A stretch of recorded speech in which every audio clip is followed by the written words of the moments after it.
Namaste to all radio listeners, radio jockeys and radio staff. I am Latanjani from Hyderabad.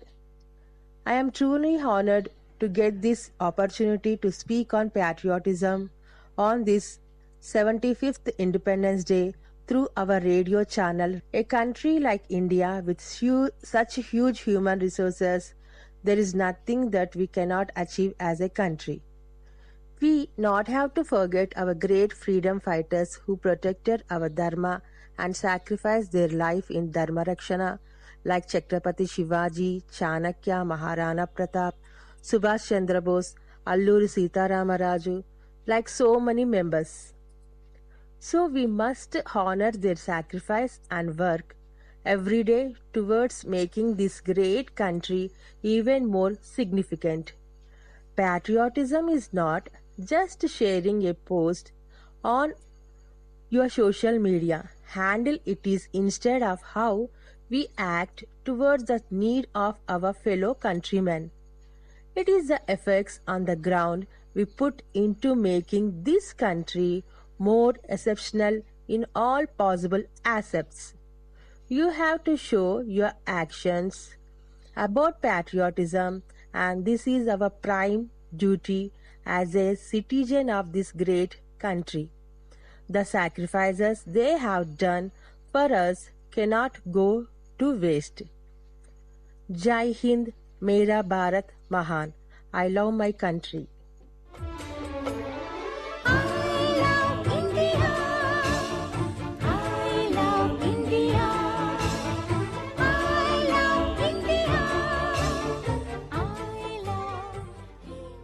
Hi, good morning everyone. I am A. Charvita, 4th A section.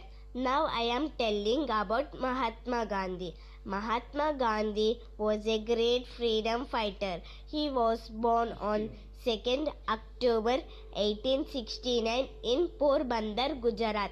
His full name is Mohandas Karapchand Gandhi. Mahatma Gandhi is also called as Bapu and father of the nation. Gandhiji's life is an inspiration all of us. Thank you.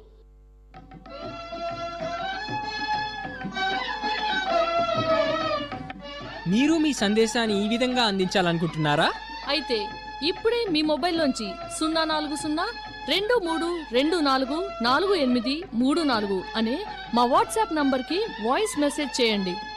మీ పేరు, ఊరుతో పాటు అమృత భారతి అభివందనం అని కూడా చెప్పండి.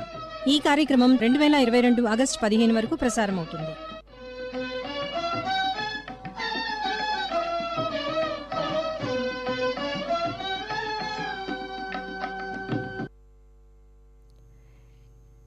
ఇంతవరకు 75 సంవత్సరాల భారత స్వాతంత్ర అమృత మహోత్సవాల సందర్భంగా ఆకాశవాణి అందించిన ప్రజాభిప్రాయ మాలిక విన్నారు. అమృత భారతి అభివందనం ఈ కార్యక్రమం ఆకాశవాణి హైదరాబాద్ కేంద్రం నుండి వెలువడింది.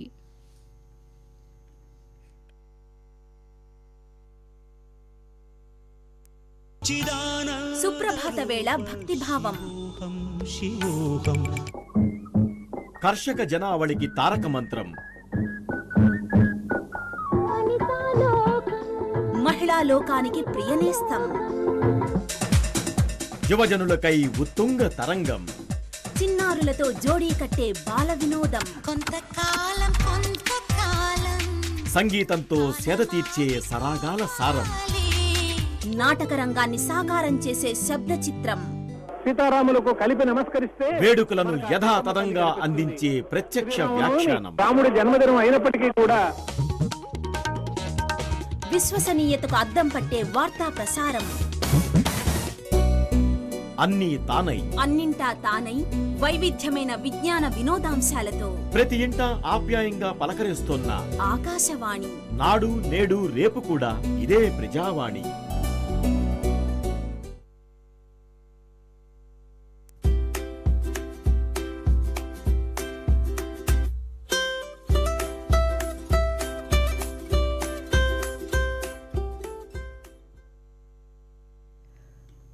ఆకాశవాణి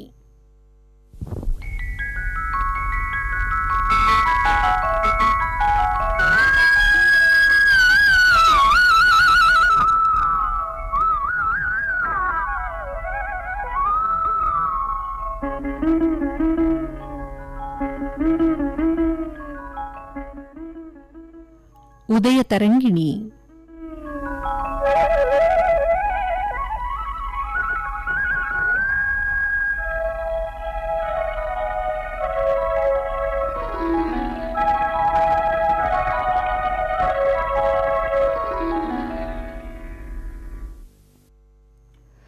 శ్రోతలకి నమస్కారం. ఉదయ తరంగిణికి స్వాగతం. ఈనాటి కార్యక్రమంలో ముందుగా మన ఆరోగ్యం శీర్షికన అంధత్వానికి గల కారణాలు, చికిత్సా విధానం గురించి డాక్టర్ విశ్వనాథ్ గారితో పరిచయం విందాం. డాక్టర్ కె విశ్వనాథ్ గారు నమస్కారం అండి. నమస్కారం అండి. మీరండి హైదరాబాద్ మహానగరంలో ప్రముఖ కంటి వైద్య నిపుణులు కదండి. మరైతే మన భారతదేశంలో ముఖ్యంగా ప్రపంచ దేశాలతో పోలిస్తే అంధుల సంఖ్య కూడా బాగానే ఉంది కదండి. అవునండి. మరి దీనికి గల కారణాలు ఏంటి, ఎలా మనము తగ్గించుకోవాలి, ఎటువంటి చర్యలు చేపట్టాలి, ఎటువంటి ఆధునిక చికిత్స ఉంది అని కూడా చర్చిస్తామండి. అంటే ప్రపంచంతో పోలిస్తే, ప్రపంచ దేశాలతో పోలిస్తే అంధుల సంఖ్య ఎంత ఉంది, మన భారతదేశంలో ఎలాంటి నిష్పత్తి ఉందో చెప్తారా? మొట్టమొదటిగా ప్రపంచ జనాభాకి ఇంచుమించుగా జనాభా వాళ్ళకి 32 మిలియన్లు అంధులు ఉన్నారని ఒక నిపుణుల అంచనా. వాటిలో 1/4 మన దేశంలో ఉండవచ్చు అన్నది ఒక అంచనా. ఈ మధ్య కాలంలో గత సంవత్సరము, అంతకుముందు సంవత్సరము భారతదేశంలో కూడా ఎంతమంది అంధులు ఉన్నారని ఒక సర్వే, ఆల్ ఇండియా సర్వే జరిపారు, national programme of control of blindness కింద. అందులో మన రాష్ట్రంలో కూడా వరంగల్ జిల్లాలో, తెలంగాణలో జరిగింది సర్వే. అలాగే ఆంధ్రప్రదేశ్లో కడప జిల్లాలో సర్వే చేశాము. ఈ సర్వే మొత్తము యొక్క సమగ్ర నివేదిక గవర్నమెంట్ ఆఫ్ ఇండియాకి సబ్మిట్ చేశాము. వరల్డ్ సైట్ డేలో, అంటే అక్టోబర్ నెల 10వ తేదీన, అంటే నిన్నటి రోజున. అవునండి, వరల్డ్ సైట్ డే రోజున దాన్ని గవర్నమెంట్ ఆఫ్ ఇండియా వాళ్ళు రిలీజ్ చేస్తున్నారు. ప్రజలకు కూడా అది వెబ్సైట్లో అందుబాటులో ఉంటుంది. దాని అంచనాల ప్రకారమే మనం ఇప్పుడు ఎంతమంది ఉన్నారనేది మనం అంచనా వేసుకోవాలి. ఈ అంధత్వాన్ని డాక్టర్ గారు ఎలా నిర్ణయిస్తారు? దానికి ఏమైనా కొలబద్ద లాంటిది ఉంటుందంటారా? అవునండి, అంధత్వము అనగానే చాలామందికి పూర్తి గుడ్డితనం అనుకుంటారు. పూర్తి గుడ్డితనం అంటే అసలు చీకటి వెలుతురు కనిపించకుండా, తేడా కనిపించకుండా ఉండడం అనేది గుడ్డితనం. వెలుతురున్నా కూడా అంతా చీకటిగా ఉన్న వాళ్ళకి అది పూర్తి గుడ్డితనం. దాన్ని అబ్సల్యూట్ బ్లైండ్నెస్ అంటాము. అలాంటిది బహుశా చాలా కష్టమైన పరిస్థితి అది. అలాంటి అంధత్వం కూడా ఉంటుంది. కానీ అంధత్వంతో పని చేసుకోలేని వాళ్ళు ఎంతమంది ఉన్నారు అన్నదానికి వరల్డ్ హెల్త్ ఆర్గనైజేషన్ వాళ్ళు ఒక కొలబద్ద నిర్ణయించారు. ఆ కొలబద్ద ప్రకారం ఏమిటంటే, ఒక మనిషికి 2 కళ్ళల్లో మంచి కన్ను, ఒక కన్ను పూర్తిగా పోయి ఉండవచ్చు, ఒక కన్ను కొంత చూపు తగ్గి ఉండవచ్చు. కాబట్టి ఉన్న 2 కళ్ళలో పనిచేస్తున్న కంటిలో మనము 3 మీటర్ల దూరం నుంచి, ఇంచుమించు 10 అడుగుల దూరం నుంచి వేళ్ళు చూపిస్తే లెక్క పెట్టడం అనేది వాళ్ళకి తెలియాలి. కౌంటింగ్ ఫింగర్స్ అంటాం, 3 మీటర్స్ డిస్టెన్స్. అది కూడా చూడలేని వాళ్ళని అంధుల కిందే జమ కడతాం. పూర్తిగా వెలుతురు కనిపించిన వాళ్ళు అనేది చాలా దురదృష్ట పరిస్థితి. ఇందులో వాళ్ళు కూడా కొంత శాతం ఉంటారు. మన దేశంలో ఈ రకంగా ఈ కొలబద్దతో ఇప్పుడు మనం ఈ సర్వేలో తెలిసిన రిపోర్ట్ ప్రకారం 1000 మందికి 36 మందికి ఈ రకంగా 3 మీటర్ల దూరంలో వాళ్ళు వీళ్ళని లెక్క పెట్టలేకపోతున్నారని తెలిసిందండి. ఇందులో మళ్ళీ వయస్సులో తేడా ఉంటుంది. అంటే ఏ వయసులో వాళ్ళకి ఎక్కువ అంధత్వం ఉన్నది అన్నది కూడా చాలా ఇంపార్టెంట్. మన దేశంలో 50 ఏళ్ళ వయసు దాటిన వాళ్ళలో ముఖ్యంగా ఇంచుమించుగా 1000 మంది జనాభాలో చూసుకుంటే 2 అంధత్వం ఉన్నది. అంధత్వమే కాకుండా మనం ఇంకొక విషయం కూడా గమనించాలి. విజువల్ ఇంపైర్మెంట్ అంటాం. అంటే చూపు ఉంటుంది కానీ పని చేసుకోలేని స్థితిలో ఉంటారు వాళ్ళు. 3 మీటర్ల కంటే ఎక్కువ దూరం చూడగలుగుతారు, కానీ రాయటం, చదవటం అనే విషయంలో వాళ్ళకి కనిపించకపోవడము, ఏదైనా ఫ్యాక్టరీలో పనిచేస్తున్నప్పుడు ఆ పని చేయడానికి తగినంత చూపు లేకపోవడము, ఇలాంటి వాళ్ళని విజువల్ ఇంపైర్మెంట్ అంటాం. మేము ఆసుపత్రిలో వాళ్ళని పరీక్ష చేసినప్పుడు ఒక బోర్డు మీద అక్షరాలు చదవమని చెబుతాం. బోర్డులో ఇంచుమించుగా 7 వరుసల్లో పెద్ద సైజు నుంచి చిన్న సైజు వరకు లెటర్స్ ఉంటాయి. ఆ సైజు లెటర్స్లో పైన 3 వరుసలు మటుకే వాళ్ళు చదవగలుగుతారు, కింద 4 వరుసలు చదవలేకపోతారు. ఇలాంటి వాళ్ళని చూపు తక్కువ ఉన్న వాళ్ళ కింద మేము పరిగణిస్తాం. ఇలాంటి చూపు తక్కువ ఉన్నప్పుడు పని సామర్థ్యం కూడా తగ్గిపోతుంది. ఇది కూడా చాలా ఇంపార్టెంట్ మనకి. ఎందుకంటే అంధత్వం అనేది సామాజిక, ఆర్థిక, దేశానికి ఎంత ఉపయోగము, వీళ్ళ వల్ల దేశంలో ఎంత ఇబ్బంది కలుగుతున్నది అన్నవి కూడా మనం ఇంచుమించు అంచనా వేసుకోవాలి. ఉదాహరణకి ఒక కుటుంబంలో అంధత్వంతో అంటే 3 మీటర్ల దూరమే వేళ్ళు లెక్క పెట్టగలిగిన వాళ్ళు ఉంటే వాళ్ళు తిరగడం కూడా కష్టం ఇంట్లో కనీసం. ఆ నావిగేషనల్ విజన్ అంటాం. ఇలాంటి చూపు కూడా లేని వాళ్ళని చూసుకోవడానికి ఇంకొక వ్యక్తి కూడా ఇంట్లో సహాయంగా ఆ అంధత్వంతో ఉన్న వ్యక్తితో ఉండవలసి వస్తుంది. ఒక చిన్న ఇంటిలో 4 సంపాదిస్తున్నారు అనుకుంటే ఒక వ్యక్తి అంధత్వంతో సంపాదన లేదు, ఇంకో సంపాదించగలిగిన వ్యక్తి కూడా ఈ అంధత్వంతో ఉన్నవాడిని చూసుకోవడానికి ఇంటి దగ్గర ఉండిపోతారు. అంటే ఆ 4 ఉన్న కుటుంబంలో, 4 సంపాదించే కుటుంబంలో 2 సంపాదనతో 4 బతకవలసి వస్తుంది. అంధత్వంలో ఉన్న మనిషిని అంధత్వం నుంచి మనం బయటికి తీసుకురాగలిగి తన పని తను చేసుకోగలిగిన స్థితికి వచ్చాడంటే, తను సంపాదించుకోగలిగితే ఆ చూపుతోటి మంచిది, కనీసం సంపాదన చేయకపోయినా ఇంకొక వ్యక్తి సహాయం లేకుండా తను తిరగగలుగుతాడు. ఇప్పుడు మీరు అంచనా వేసుకుంటే ఆర్థికంగా ఆ కుటుంబ ఆదాయం కూడా పెరుగుతుంది. ఇలాగా మన దేశ ప్రభుత్వంలో కూడా ఇవే అంచనాలు వేస్తారు. ఇంతమంది ఉన్నారు కదా, 36 మంది 1000కి అంధులు ఉన్నారు, వీళ్ళని మనం తగ్గిస్తే బాగుంటుంది. ఎంత తగ్గిస్తే అంత దేశ ఆర్థిక వ్యవస్థ కూడా ఇంప్రూవ్మెంట్ వస్తుంది.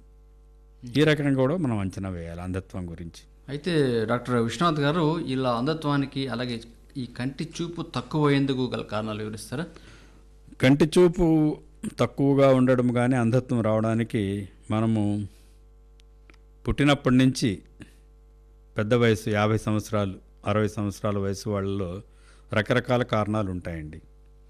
మన దేశం జనాభాలో ఈ కారణాలన్నీ వెరిఫై చేస్తే సర్వేలో క్యాటరాక్ట్, కంటికి శుక్లం అంటారు, మోతీబిందని తెలంగాణలో మనం అనుకుంటాము, పొర, తెల్ల పొర వచ్చిందని సహజంగా కొంతమంది అనుకుంటూ ఉంటారు. ఇది పూర్తిగా మెల్లిగా క్రమేణా మొదలయ్యి చివరి దశకు వచ్చేటప్పటికి పూర్తిగా చూపు తగ్గిపోయి వాళ్ళ పని చేసుకోలేని స్థితికి వచ్చేవాళ్ళు కూడా మన దేశ జనాభాలో ఇంచుమించు 1000లో 3-4కి ఈ రకంగా మేము గమనిస్తున్నాం. 1.99% చూస్తున్నాం. సో ఇంత అంటే 1000 కాదు, 100లో 2కి రకంగా ఉండే అవకాశం ఉన్నది.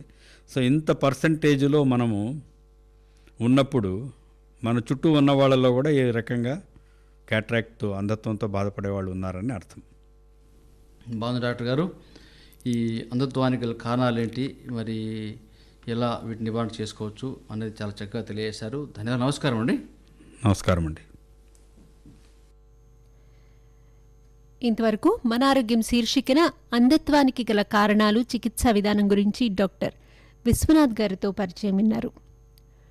ఉదయతరంగిణిలో ఇప్పుడు పిల్లల సుఖమైన జీవితానికి అలవాటు పడితే వారి భవిష్యత్తు మీద ప్రభావం ఎలా ఉంటుంది, ఈ అంశం గురించి సైకాలజిస్ట్ ఆనం సుబ్రహ్మణ్యం గారి ప్రసంగం విందాం. పిల్లలు easy going or easy life అంటే సుఖమైన జీవితానికి అలవాటు పడితే వాళ్ళ భవిష్యత్తు మీద ఎలాంటి ప్రభావం ఉంటుంది అనే విషయం గురించి తెలుసుకుందాం. మన సమాజంలో కొంతమంది తల్లిదండ్రులు పిల్లల్ని చాలా గారాబంగా పెంచుతున్నారు. వాళ్ళు అడిగినవన్నీ సమకూరుస్తున్నారు. పిల్లలకు ఎలాంటి సమస్యలు రాకుండా, కష్టాలు రాకుండా, కష్టాలు తెలియకుండా పెంచుతున్నారు. అంటే పిల్లలకు సమస్యల గురించి తెలియదు, కష్టాల గురించి తెలియదు, ఎలాంటి అవగాహన లేకుండా చేస్తున్నారు. ఇంకా కొంతమంది తల్లిదండ్రులు పిల్లలకు ఎలాంటి పనులు నేర్పటం లేదు, పనులు చేయించటం లేదు. కొన్ని సందర్భాల్లో పిల్లలు చేయవలసిన లేదా చేయగలిగిన పనులను కూడా తల్లిదండ్రులే చేస్తున్నారు. దీనివల్ల పిల్లలకు పనుల వలన ఎలాంటి అవగాహన ఉండదు, కష్టపడటం వాళ్ళకు తెలియదు, కష్టపడటం చేత కాదు. అందువలన వీళ్ళు తేలికైన సుఖమైన జీవితానికి అలవాటు పడుతున్నారు. మరి దీనివల్ల భవిష్యత్తులో చాలా సమస్యలు ఎదుర్కోవాల్సి వస్తుంది. అవేంటో ఇప్పుడు తెలుసుకుందాం. ముఖ్యంగా పిల్లలు వాళ్ళ స్టడీ క్లాసెస్ పెరిగే కొద్దికి సిలబస్ పెరుగుతుంది. మరి అప్పుడు కష్టపడి చదివితే కానీ వాళ్ళు పరీక్షల్లో పాస్ అవ్వలేరు. కానీ వీళ్ళకి కష్టపడటం అలవాటు లేదు కాబట్టి వాళ్ళు చదవలేక మరి కొన్ని సందర్భాల్లో ఫెయిల్ అవటమో, కొన్ని సందర్భాల్లో బాగా తక్కువ మార్కులు రావటమో, దానితోటి పాపం వాళ్ళ యొక్క స్టడీస్ కూడా దెబ్బతింటున్నాయి. ఎందుకంటే పిల్లలకి ఏ రోజు కూడా తల్లిదండ్రులు కష్టపడటం నేర్పలేదు, అందుకని వాళ్ళు కష్టపడలేకపోతున్నారు. ఇంకొక ప్రభావం ఏంటంటే మరి వీళ్ళకి పనులు చేయటం రాకపోవటం వల్ల ఎప్పుడు ఎదుటి వాళ్ళ మీద ఆధారపడాల్సి వస్తుంది. మరి ఎప్పుడైతే ఎదుటి వాళ్ళ మీద ఆధారపడతామో అనేక మానసిక ఒత్తిళ్లు గురి కావాల్సి వస్తుంది. మరి వాళ్ళు చేయనప్పుడు వీళ్ళు సమస్యల్లో పడతారు. ఇంకొక ముఖ్యమైన ప్రభావం, మరి వీళ్ళు ఏ రోజు ఏ సమస్యలు సాల్వ్ చేయలేదు, ఏ సమస్యలు తెలియ వీళ్ళకి. కాబట్టి వీళ్ళు డెసిషన్ మేకింగ్ అంటాం, సరైన నిర్ణయాలు తీసుకున్నటువంటి సామర్థ్యం కూడా వాళ్ళ దగ్గర లేకుండా పోతుంది. అదేవిధంగా మరి నిజ జీవితంలో రకరకాల సమస్యలు వస్తాయి. ఆ సమస్యలు వచ్చినప్పుడు వాటిని పరిష్కరించలేక రకరకాల భయాలకు, మానసిక ఒత్తిళ్ళకి గురవుతున్నారు. మరి అప్పుడు ఏమవుతుందంటే దీనివల్ల వాళ్ళకి ఆత్మవిశ్వాసం దెబ్బతింటుంది, సెల్ఫ్ కాన్ఫిడెన్స్ పోతుంది వాళ్ళకి. ఆత్మ న్యూన్యతాభావం, దాన్ని ఇన్ఫీరియారిటీ కాంప్లెక్స్ అంటాం.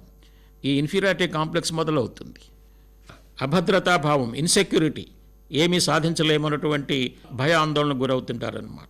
అదేవిధంగా మరి బాగా డిఫికల్టీస్, కష్టాలు వచ్చినప్పుడు తట్టుకునే శక్తి లేక రకరకాల మానసిక సమస్యలకు గురవుతున్నారు. బాగా మానసిక ఒత్తిడి గురవటం, డిప్రెషన్కి గురవటం, ఈ విధంగా వాళ్ళు ఆరోగ్యాన్ని కూడా పాడు చేసుకుంటున్నారు. కొన్ని సందర్భాల్లో ఆత్మహత్యలకు కూడా పాల్పడుతున్నారు. ఈ విషయం తల్లిదండ్రులు తప్పనిసరిగా తెలుసుకోవాలి.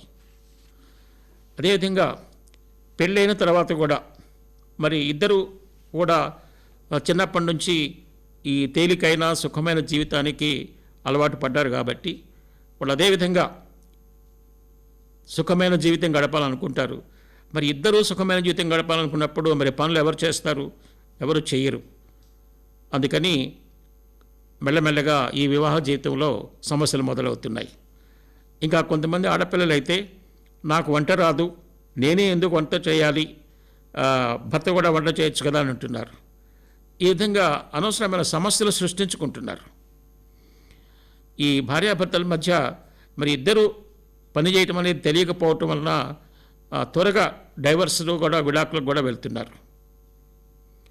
కాబట్టి తల్లిదండ్రులు పిల్లల్ని గారాబం చేయటం వలన ఇలాంటి నష్టాలు ఉన్నాయని ప్రతి తల్లిదండ్రులు కూడా తెలుసుకోవాలి. మరి పిల్లల భవిష్యత్తు బాగుపడాలంటే తల్లిదండ్రులు ఈ నష్టాల గురించి బాగా తెలుసుకొని పిల్లల్ని గారాబంగా పెంచడం మానాలి. అది జరగాలంటే తల్లిదండ్రుల ఆలోచన విధానంలో మార్పు రావాలి. వాళ్ళ తల్లిదండ్రులు ఏం ఆలోచిస్తున్నారంటే, మేము ఎంతో కష్టపడి పైకి వచ్చాం, మా పిల్లలు మాత్రం కష్టపడకూడదు. ఈ ఆలోచన ఎక్కువ మంది తల్లిదండ్రుల్లో ఉండటం వలన పిల్లలకి పనులు నేర్పటం లేదు. అందుకని వాళ్ళు కష్టపడటం చేత కావటం లేదు. మేమేం చెప్తున్నామంటే యాజ్ ఏ సైకాలజిస్ట్గా తల్లిదండ్రుల ఆలోచనల్లో మార్పు రావాలి.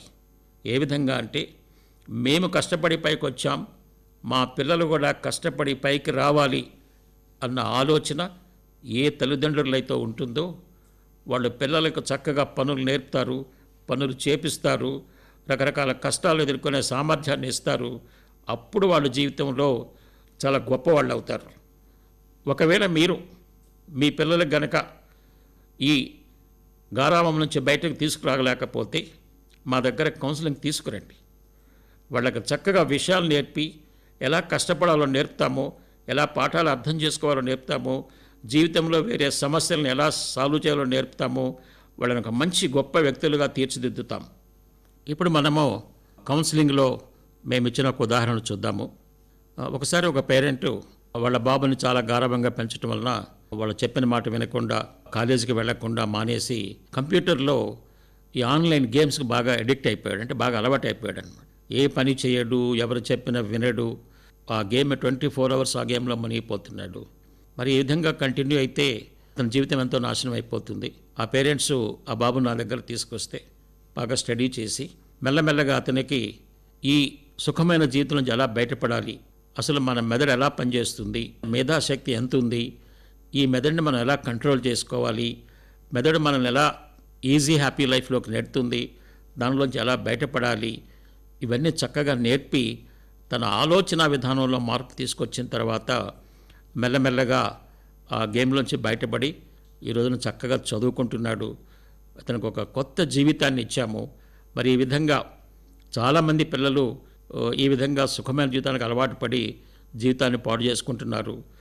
మరి మాలాంటి వాళ్ళ దగ్గర తీసుకొస్తే వాళ్ళకి చక్కగా కౌన్సిలింగ్ ఇచ్చి మళ్ళీ వాళ్ళకు ఒక కొత్త జీవితాన్ని అందిస్తాం. పిల్లలు సుఖమైన జీవితానికి అలవాటు పడితే వారి భవిష్యత్తు మీద ప్రభావం ఎలా ఉంటుంది అన్న అంశంపై సైకాలజిస్ట్ ఆనంద్ సుబ్రహ్మణ్యం గారి ప్రసంగం విన్నారు.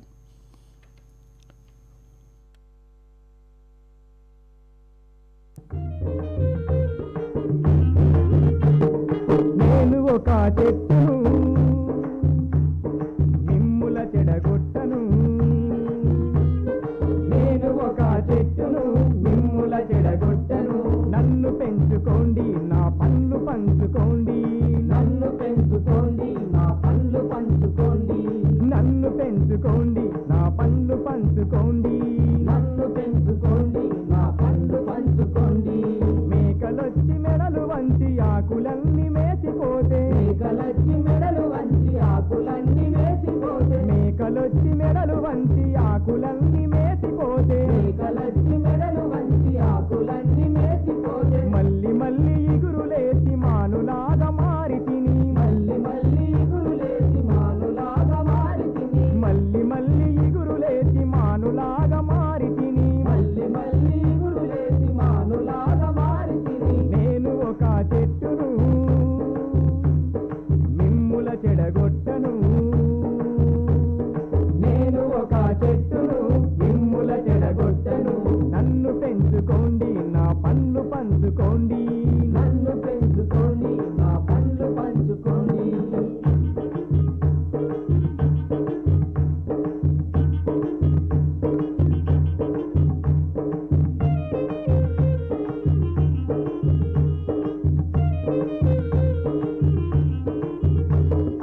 నాకు మీరు రక్షణ కల్పించబోయినా, నన్ను నేను రక్షించుకొని ఎదిగినా, నాకు మీరు రక్షణ కల్పించబోయినా, నన్ను నేను రక్షించుకొని ఎదిగినా, నాకు మీరు రక్షణ కల్పించబోయినా, నన్ను నేను రక్షించుకొని ఎదిగినా, నాకు మీరు రక్షణ కల్పించబోయినా, నన్ను నేను రక్షించుకొని ఎదిగినా, చుట్టుమొలిచిన కంపే కన్న తల్లి నా కాయను, చుట్టుమొలిచిన కంపే కన్న తల్లి నా కాయను, చుట్టుమొలిచిన కంపే కన్న తల్లి నా కాయను, చుట్టుమొలిచిన కంపే కన్న తల్లి నా కాయను, భూమిలున్న పదును మట్టి నా ఏరుకు నీరాయను, భూమిలున్న పదును మట్టి నా ఏరుకు నీరాయను, భూమిలున్న పదును మట్టి నా ఏరుకు నీరాయను, భూమిలున్న పదును మట్టి నా ఏరుకు నీరాయను. నేను ఒక చెట్టును మిమ్ముల చెడగొట్టను, నేను ఒక చెట్టును మిమ్ముల చెడగొట్టను, నన్ను పెంచుకోండి నా పండ్లు పంచుకోండి, నన్ను పెంచుకోండి నా పండ్లు పంచుకోండి.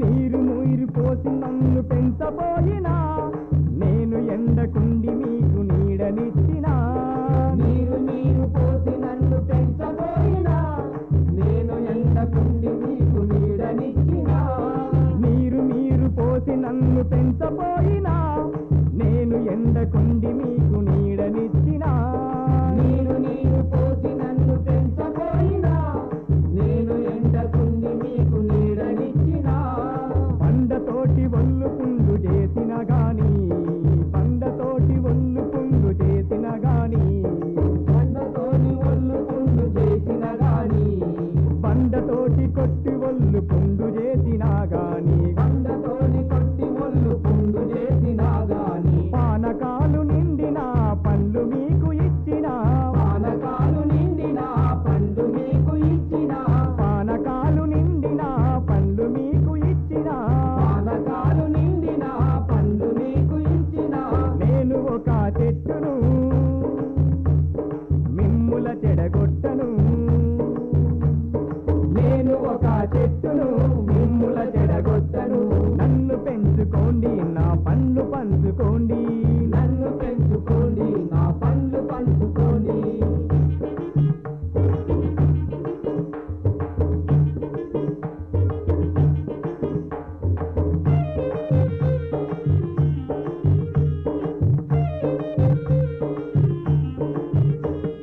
పైరగాలికి నేను పరవశిస్తిని, చెడు గాలిని తీసి మంచి గాలినిస్తిని, పైరగాలికి నేను పరవశిస్తిని, చెడు గాలిని తీసి మంచి గాలినిస్తిని, ఓహో పైరగాలికి నేను పరవశిస్తిని, చెడు గాలిని తీసి మంచి గాలినిస్తిని, పైరగాలికి నేను పరవశిస్తిని, చెడు గాలిని తీసి మంచి గాలినిస్తిని, వనము ఉంటేనే మీకు వాన పడుతుంది, వనము ఉంటేనే మీకు వాన పడుతుంది, వనము ఉంటేనే మీకు వాన పడుతుంది, వనము ఉంటేనే మీకు వాన పడుతుంది, నన్ను నరక కండి నేను నీకు నీడనండి, నన్ను నరక కండి నేను నీకు నీడనండి, నన్ను నరక కండి నే నలుగురికి నీడనండి, నన్ను నరక కండి నే నలుగురికి నీడనండి, నేను ఒక చెట్టును మిమ్ముల చెడగొట్టను, నేను ఒక చెట్టును మిమ్ముల చెడగొట్టను. చెట్టు పైన పాట విన్నారు.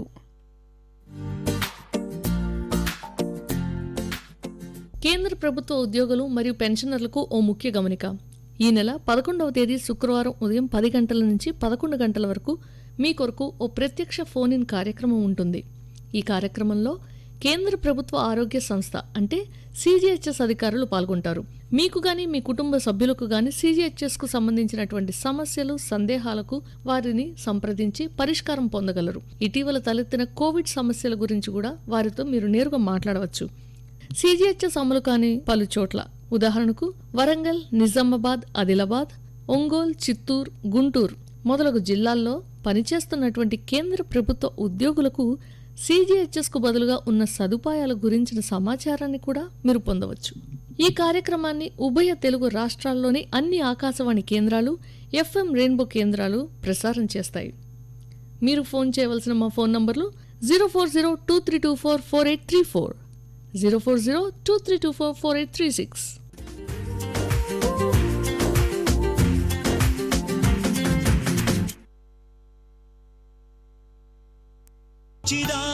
సుప్రభాత వేళ భక్తిభావం, కర్షక జనావళికి తారక మంత్రం, మహిళా లోకానికి ప్రియనేస్తం, యువజనులకై ఉత్తుంగ తరంగం, చిన్నారులతో జోడీ కట్టే బాల వినోదం, సంగీతంతో సేద తీర్చే సరాగాల సారం, నాటక రంగాన్ని సాకారం చేసే శబ్ద చిత్రం, సీతారాములకు కలిపి నమస్కరిస్తే వేడుకలను యథాతథంగా అందించే ప్రత్యక్ష వ్యాఖ్యానం, రాముడి జన్మదినం అయినప్పటికీ కూడా విశ్వసనీయతకు అద్దం పట్టే వార్తా ప్రసారం, అన్నీ తానై అన్నింటా తానై వైవిధ్యమైన విజ్ఞాన వినోదాంశాలతో ప్రతి ఇంట ఆప్యాయంగా పలకరిస్తోన్న ఆకాశవాణి, నాడు నేడు రేపు కూడా ఇదే ప్రజావాణి.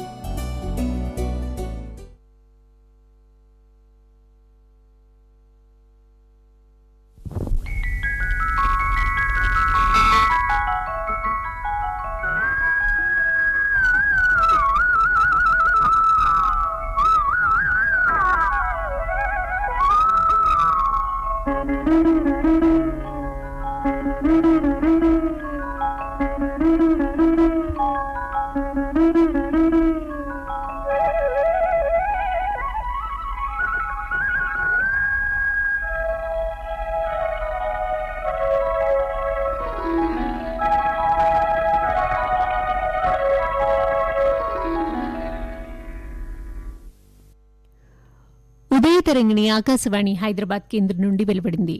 ప్రకటించిన కార్యక్రమం వెంటనే.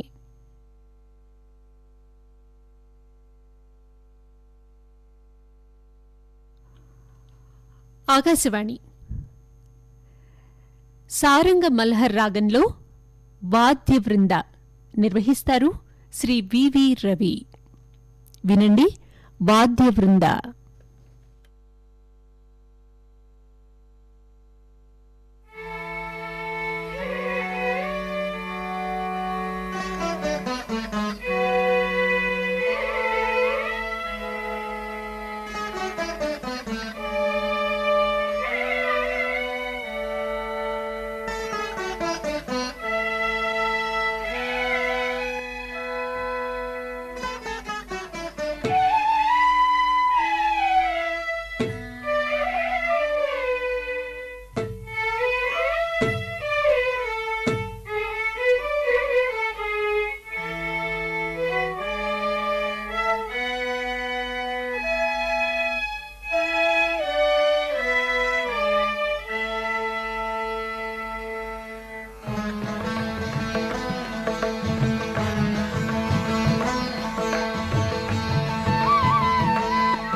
ఇంతవరకు సారంగ మల్హర్ రాగంలో వాద్య బృంద విన్నారు.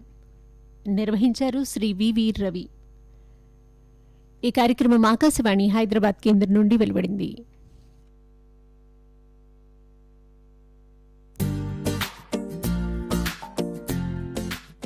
కేంద్ర ప్రభుత్వ ఉద్యోగులు మరియు పెన్షనర్లకు ఓ ముఖ్య గమనిక. ఈ నెల 11వ తేదీ శుక్రవారం ఉదయం 10 గంటల నుంచి 11 గంటల వరకు మీ కొరకు ఓ ప్రత్యక్ష ఫోన్ ఇన్ కార్యక్రమం ఉంటుంది. ఈ కార్యక్రమంలో కేంద్ర ప్రభుత్వ ఆరోగ్య సంస్థ అంటే CGHS అధికారులు పాల్గొంటారు. మీకు గాని మీ కుటుంబ సభ్యులకు గాని CGHSకు సంబంధించినటువంటి సమస్యలు, సందేహాలకు వారిని సంప్రదించి పరిష్కారం పొందగలరు. ఇటీవల తలెత్తిన కోవిడ్ సమస్యల గురించి కూడా వారితో మీరు నేరుగా మాట్లాడవచ్చు. CGHS అమలు కాని పలు చోట్ల, ఉదాహరణకు వరంగల్, నిజామాబాద్, ఆదిలాబాద్, ఒంగోలు, చిత్తూరు, గుంటూరు మొదలగు జిల్లాల్లో పనిచేస్తున్నటువంటి కేంద్ర ప్రభుత్వ ఉద్యోగులకు CGHSకు బదులుగా ఉన్న సదుపాయాల గురించిన సమాచారాన్ని కూడా మీరు పొందవచ్చు. ఈ కార్యక్రమాన్ని ఉభయ తెలుగు రాష్ట్రాల్లోని అన్ని ఆకాశవాణి కేంద్రాలు, FM రెయిన్బో కేంద్రాలు ప్రసారం చేస్తాయి. మీరు ఫోన్ చేయవలసిన మా ఫోన్ నంబర్లు 04023244834, 04023244836.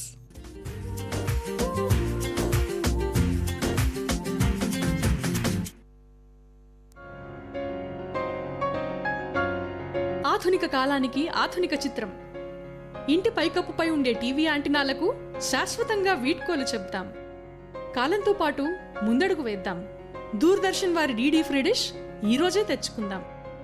ఇందులో ఉన్నాయి 100కు పైగా మీకిష్టమైన టీవీ ఛానళ్లు. అంతేకాదు 51 విద్యా ఛానళ్లు, అంటే చదువుకు సంబంధించిన ఛానళ్లు, ఇంకా 48 రేడియో ఛానళ్లు. అన్నిటికీ మించి సెటప్ బాక్స్ పెట్టిన తరువాత ఏ ఖర్చు ఉండదు. డిజిటల్ విప్లవం వైపు మరో అడుగు ముందుకు, మున్ముందుకు.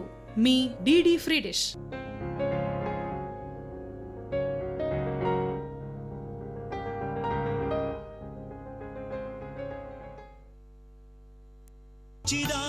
సుప్రభాత వేళ భక్తిభావం.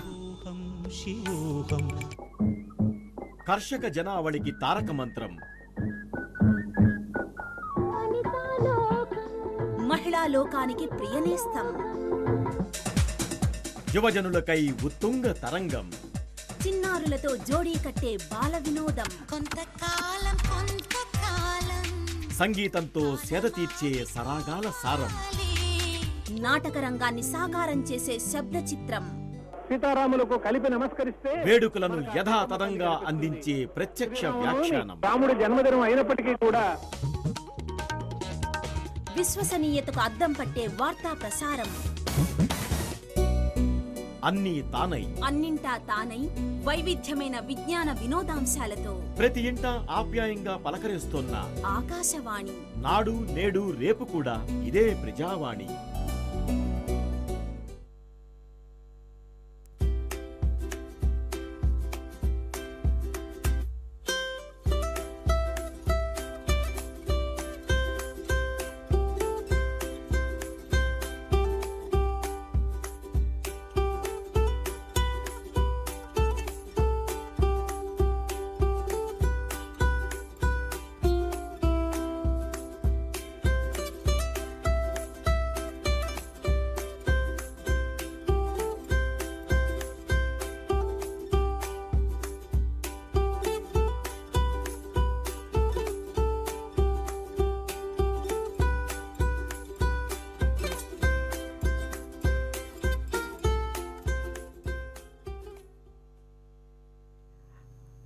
ఆకాశవాణి. సమయం 8 గంటలు కావస్తోంది. మరికొద్ది క్షణాల్లో సమాచార్ ప్రభాత్ ఢిల్లీ కేంద్రం నుండి రిలే.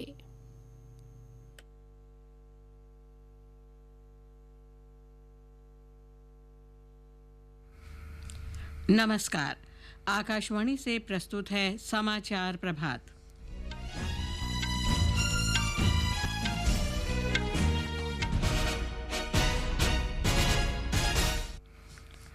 प्रधानमंत्री नरेंद्र मोदी ने कहा, भारतीय लोकतंत्र के लिए सबसे बड़ा खतरा वंशवादी पार्टियां। उत्तर प्रदेश में कल होने वाले विधानसभा चुनाव के पहले चरण के मतदान के लिए व्यापक प्रबंध किए जा रहे हैं। मणिपुर विधानसभा के 5 निर्वाचन क्षेत्रों में 487 मतदान केंद्र पूरी तरह महिला कर्मचारियों द्वारा संचालित होंगे। त्रिपुरा सरकार ने राज्य में गर्भवती महिलाओं के लिए विशेष कोविड टीकाकरण अभियान शुरू किया। केरल सरकार ने रविवार का लॉकडाउन हटाया। स्कूल और कॉलेज 28 फरवरी से पूरी क्षमता के साथ खुलेंगे। गुजरात में एक विशेष अदालत 2008 के अहमदाबाद सिलसिलेवार बम विस्फोट मामले में 49 अभियुक्तों को आज सजा सुनाएगी। भारत ने दक्षिण अफ्रीका में FIH प्रो लीग 2022 हॉकी के अपने पहले मैच में फ्रांस को 5-0 से हराया। भारत और वेस्टइंडीज के बीच दूसरा एकदिवसीय क्रिकेट मैच आज अहमदाबाद में खेला जाएगा। समाचार प्रभात में रवि कपूर के साथ मैं लवलीन निगम। कोरोना वायरस के नए स्वरूप ओमिक्रॉन से चिंताएं बढ़ी हैं। श्रोताओं से अपील है कि वो सतर्क रहें और पूर्ण टीकाकरण कराएं। 15 से 18 वर्ष के किशोरों और अन्य लोगों के टीकाकरण में भी मदद करें। सुरक्षित रहने के लिए कृपया इन 3 सरल उपायों का पालन अवश्य करें। मास्क पहनें, 2 गज की सुरक्षित दूरी बनाए रखें, हाथ और चेहरा साफ रखें। कोविड से संबंधित किसी भी जानकारी और मार्गदर्शन के लिए राष्ट्रीय हेल्पलाइन नंबर 011-2397-8046 और 1075 पर संपर्क करें। देश के 75वें स्वतंत्रता दिवस के उपलक्ष्य में आज़ादी का अमृत महोत्सव के अंतर्गत सरकार अनेक गतिविधियों का आयोजन कर रही है। इस अवसर को जन उत्सव के रूप में मनाते हुए आकाशवाणी समाचार ने स्वतंत्रता संग्राम और उसके गौरवशाली इतिहास पर विशेष प्रश्नोत्तरी कार्यक्रम शुरू किया है। प्रत्येक सोमवार और मंगलवार को समाचार प्रभात में प्रसारित होने वाला ये क्विज 15 अगस्त 2022 तक जारी रहेगा। भारतीय डाक विभाग अमृत महोत्सव क्विज में आकाशवाणी समाचार के साथ सहयोगी के रूप में शामिल है। कल के अमृत महोत्सव क्विज का प्रश्न था, उस महान स्वतंत्रता सेनानी का नाम बताएं जो त्रावणकोर की झांसी की रानी के नाम से विख्यात थी। इस प्रश्न का सही उत्तर है अकम्मा चेरियन। आकाशवाणी समाचार को दुनिया भर से बड़ी संख्या में श्रोताओं से इस प्रश्न का उत्तर मिला है और हमारे भाग्यशाली विजेता हैं हरियाणा से सोनीपत की वर्षा। मेरा नाम वर्षा है। मैं BSc तृतीय वर्ष की छात्रा हूँ। मैं बचपन से ही ऑल इंडिया रेडियो के विभिन्न कार्यक्रमों को सुनती आ रही हूँ। आज़ादी का अमृत महोत्सव एक अद्वितीय कार्यक्रम है जो न केवल हमारे ज्ञान में वृद्धि करता है बल्कि हमें हमारे स्वतंत्रता संग्राम के हर क्षण को महसूस करने का आनंद भी देता है। हमारे स्वतंत्रता सेनानियों की अदम्य भावना और अदम्य साहस हमें हमेशा प्रेरणा देता रहा है और हमारे देश की सेवा करने का एक जुनून भी पैदा करता रहा है। अमृत महोत्सव क्विज का अगला प्रश्न सोमवार 14 फरवरी को पूछा जाएगा। आइए आकाशवाणी समाचार के साथ अमृत महोत्सव क्विज में भाग लेकर देश के 75वें स्वाधीनता दिवस समारोह में शामिल हों। और अब समाचार विस्तार से। प्रधानमंत्री नरेंद्र मोदी ने कहा है कि भारतीय लोकतंत्र के लिए सबसे बड़ा खतरा वंशवादी पार्टियां हैं। उन्होंने कहा कि जब किसी राजनीतिक पार्टी में एक परिवार का वर्चस्व हो जाता है तो पार्टी अपनी प्रासंगिकता खो देती है। कल राज्यसभा में राष्ट्रपति के अभिभाषण के धन्यवाद प्रस्ताव पर जवाब देते हुए श्री मोदी ने कहा कि कांग्रेस आज कठिनाई का सामना कर रही है क्योंकि वो वंशवाद की राजनीति से ऊपर नहीं उठ पाई। डेमोक्रेसी डिबेट ये भारत में सदियों से चल रहा है और कांग्रेस की कठिनाई ये है डायनेस्टी के आगे उन्होंने कुछ सोचा ही नहीं। और जो डेमोक्रेसी की बात करते हैं ना वो जरा समझे, भारत के लोकतंत्र को सबसे बड़ा खतरा परिवारवादी पार्टियों का है, ये मानना पड़ेगा। और पार्टी में भी जब कोई परिवार सर्वोपरि होता है तब सबसे पहली कैजुअलिटी टैलेंट की होती है। देश के संघीय ढांचे को मजबूत करने की अपनी प्रतिबद्धता जताते हुए प्रधानमंत्री ने कहा कि भारत की प्रगति तब और मजबूत होगी जब देश के विकास को ध्यान में रखते हुए क्षेत्रीय आकांक्षाओं को पूरा किया जाएगा। उन्होंने कहा कि जब राज्य उन्नति करते हैं तो देश प्रगति करता है। श्री मोदी ने कहा कि GST परिषद का गठन देश के मजबूत संघीय ढांचे का सबसे बड़ा उदाहरण है। प्रधानमंत्री ने कहा कि देश पात्र आबादी के 100% टीकाकरण की दिशा में आगे बढ़ रहा है। उन्होंने कहा कि 130 करोड़ भारतीयों की इच्छा शक्ति के कारण दुनिया भारत के प्रयासों की प्रशंसा कर रही है। हेल्थ केयर वर्कर्स, हमारे वैज्ञानिक, इन्होंने जो काम किया है उसकी सराहना करने से भारत की प्रतिभा तो खिलेगी खिलेगी, लेकिन इस प्रकार से जीवन खपाने वाले लोगों का भी हौसला बुलंद होगा और इसलिए सदन बड़े गौरव के साथ उनका अभिनंदन करता है, उनका धन्यवाद करता है। श्री मोदी ने कहा कि कोविड महामारी के दौरान 80 करोड़ से अधिक गरीबों को निःशुल्क खाद्यान्न उपलब्ध कराया गया है। इस कोरोना काल में 80 करोड़ से भी अधिक देशवासियों को मुफ्त राशन की व्यवस्था, चूल्हा कभी न जले ऐसी स्थिति पैदा न हो, ये काम भारत ने करके दुनिया के सामने एक उदाहरण रखा। इसी कोरोना काल में लाखों परिवारों को, गरीबों को पक्का घर देने के अपने वादे की दिशा में हम लगातार चलते रहे और आज गरीब का भी घर खर्चा लाखों में होता है। जितने करोड़ों परिवारों को एक घर मिला है ना, हर गरीब परिवार आज लखपति कहा जा सकता है।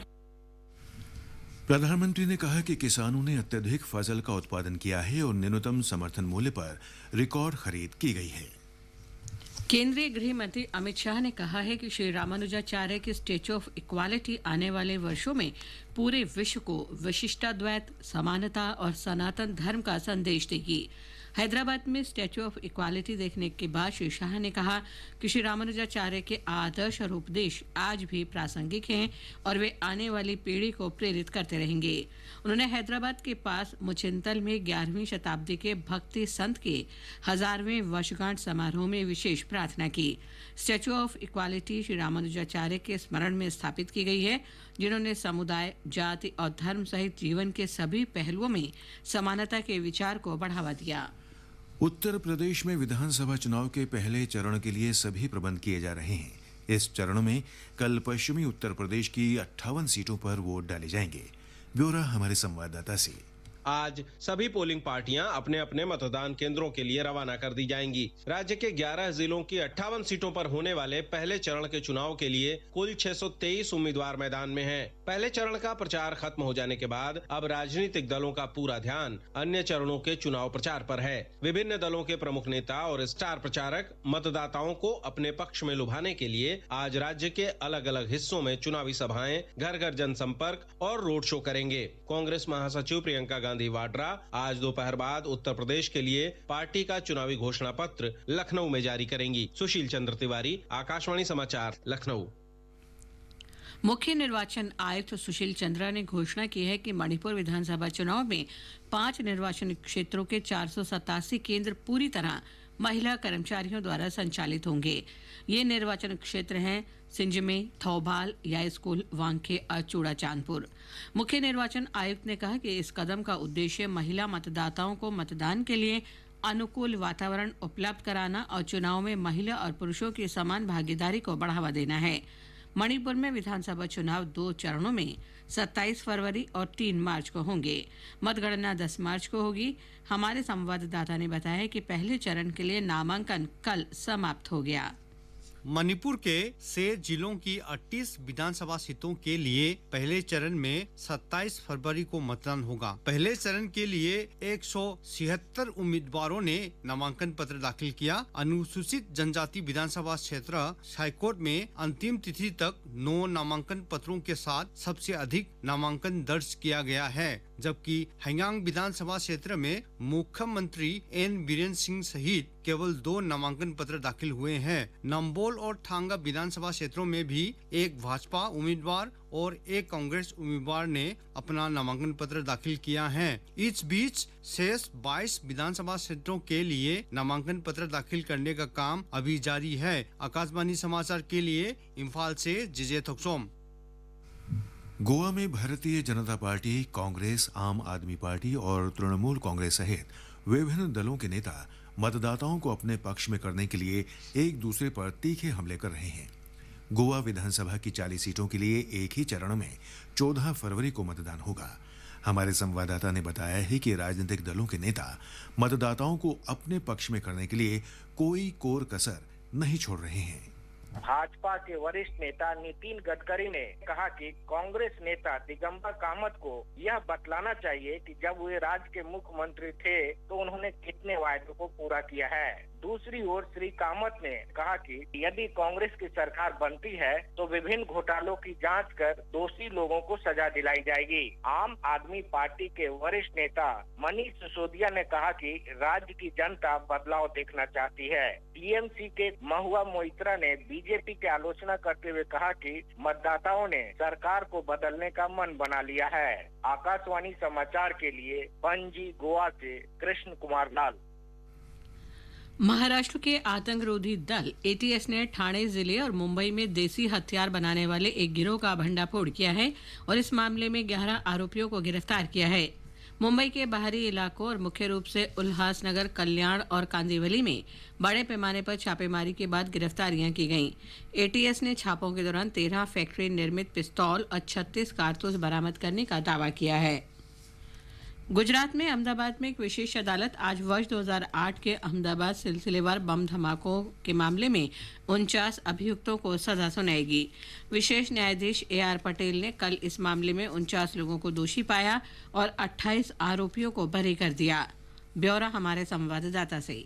इस मामले में 26 जुलाई 2008 को अहमदाबाद में सिलसिलेवार बम विस्फोट हुए थे, जिनमें 56 लोगों की मृत्यु हुई थी और 200 से अधिक लोग घायल हुए थे। विस्फोट 2 अस्पतालों सहित भीड़भाड़ वाले सार्वजनिक स्थानों पर किए गए थे, जिससे लोगों में दहशत फैलाई जा सके। उस दिन अहमदाबाद में लगभग 1 घंटे के अंतराल में कुल 23 विस्फोट हुए थे। सीरियल धमाकों से ठीक पहले इंडियन मुजाहिदीन की ओर से टेलीविजन चैनलों और मीडिया को धमकी भरा ईमेल भेजा गया था। इसके बाद एक और बड़ी साजिश को नाकाम करते हुए सतर्क पुलिस ने सूरत शहर के विभिन्न हिस्सों से 29 जिंदा बम बरामद किए थे। योगेश पंड्या, आकाशवाणी समाचार, अहमदाबाद।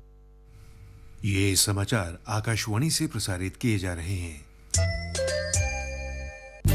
हमारा डेजर्ट आ गया पर हमारी चैंपियन नहीं आई अब तक। बिल भरने के पहले तो आएगी ना। सो गर्ल्स, क्या हो रहा है? बिल हो रहा है। चल अपना कार्ड दे। पिन दे। RBI कहता है अपना पिन, OTP, CVV या इंटरनेट बैंकिंग पासवर्ड किसी को ना दे। ऑनलाइन बैंकिंग सिर्फ अपने ही कंप्यूटर, मोबाइल और सिक्योर नेटवर्क से करे। हाँ, ये खाने की चैंपियनशिप थी क्या? RBI कहता है जानकार बनिए, सतर्क रहिए। अधिक जानकारी के लिए 14440 पर मिस्ड कॉल दें। भारतीय रिजर्व बैंक द्वारा जनहित में जारी। माँ कब आएगा? अभी आएगा। अरे बोलो ना माँ, कब आएगा? बोला ना, अभी आ जाएगा।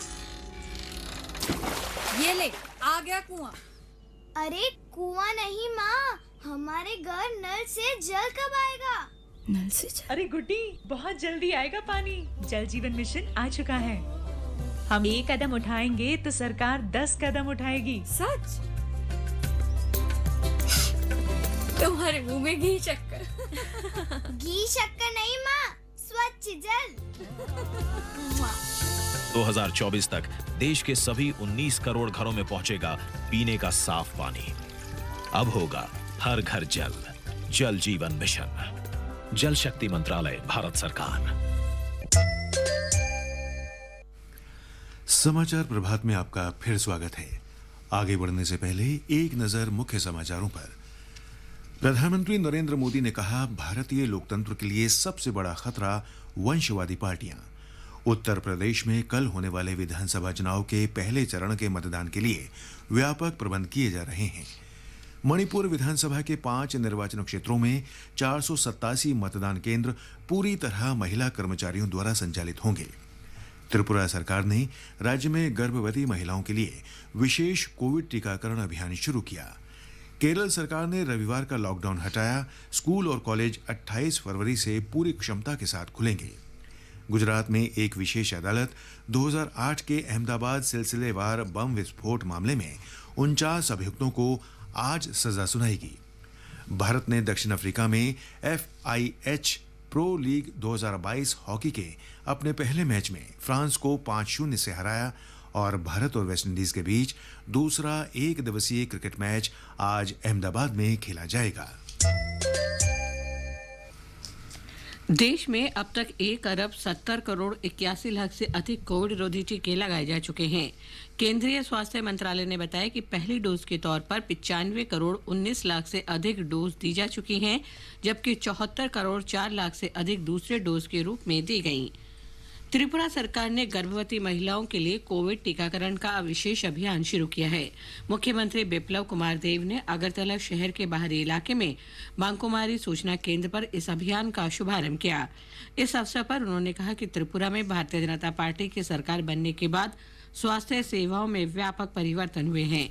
राष्ट्रीय स्वास्थ्य मिशन के निदेशक डॉक्टर सिद्धार्थ शिव जायसवाल ने बताया कि राज्य में 100% पात्र जनसंख्या को कोविड रोधी वैक्सीन की पहली डोज दी जा चुकी है। उन्होंने बताया कि एक अन्य श्रेणी में लोगों का टीकाकरण भी तेजी से आगे बढ़ रहा है। केरल सरकार ने कोविड पाबंदियों में और ढील देने तथा रविवार का लॉकडाउन हटाने का निर्णय लिया है।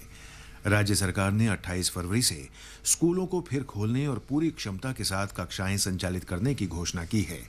तब तक सभी कक्षाएं 50% उपस्थिति के साथ चलेंगी। कोरोना संक्रमण के बाद की स्वास्थ्य समस्याओं से निपटने के लिए राज्य भर में पोस्ट कोविड क्लिनिक खोलने का फैसला भी लिया गया है। महाराष्ट्र में कल 6,107 लोगों में कोविड संक्रमण की पुष्टि हुई। इसके साथ ही राज्य में कोविड से संक्रमित मरीजों की संख्या 78,16,243 हो गई है। राज्य में स्वस्थ होने की दर 96.89% है, जबकि मृत्यु दर 1.83% हो गई है। स्वास्थ्य मंत्री डॉक्टर मनसुख मांडविया ने कहा है कि अब तक 15 से 18 वर्ष की आयु के 5 करोड़ से अधिक युवाओं को टीके की पहली खुराक दी जा चुकी है।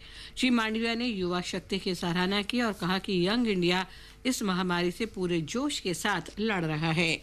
मेघालय में प्रतिबंधित उग्रवादी संगठन Hynniewtrep national liberation council (HNCL) ने एक बार फिर बिना किसी शर्त के शांति वार्ता करने का फैसला किया है। एक बयान में HNCL के महासचिव और प्रचार सचिव सैनकपुर नोंगोत्रो ने कहा कि पिछले कुछ दिन में अन्य लोगों और सामाजिक संगठनों से अनुरोध मिलने के बाद उन्होंने मेघालय सरकार और केंद्र सरकार के साथ शांतिपूर्ण समझौता करने का फैसला किया है। बयान में कहा गया है कि वो भारतीय संविधान के दायरे में बात करने और बिना किसी पूर्व शर्त के बातचीत को तैयार हैं। HNLC ने सरकार से वार्ता के लिए आधिकारिक तौर पर तुरंत एक वार्ताकार नियुक्त करने का आग्रह किया है।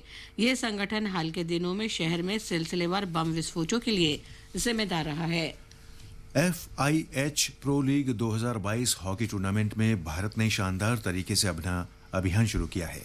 भारत ने कल दक्षिण अफ्रीका में पहले मैच में फ्रांस को 5-0 से हरा दिया।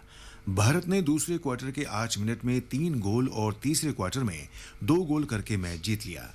भारत की ओर से हरमनप्रीत सिंह, वरुण कुमार, शमशेर सिंह, मनदीप सिंह और आकाशदीप सिंह ने गोल किए। आज दूसरे मैच में भारत का मुकाबला दक्षिण अफ्रीका से होगा।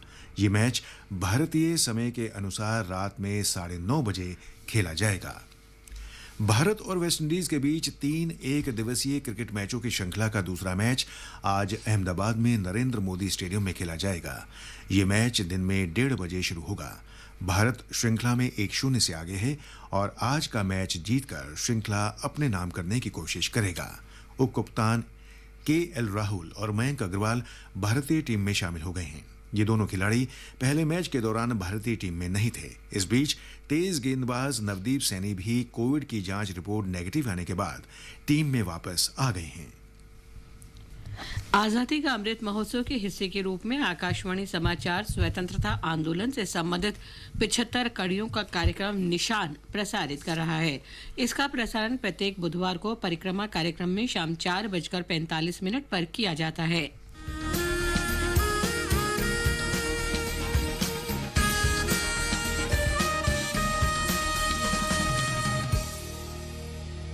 स्वाधीनता संग्राम के वे निशान जो साक्षी हैं हमारे सेनानियों के संघर्ष और बलिदान के। आकाशवाणी समाचार ला रहा है विशेष श्रृंखला निशान। हर बुधवार को शाम 4:45 पर कार्यक्रम परिक्रमा में FM गोल्ड 100.1 मेगाहर्ट्ज पर।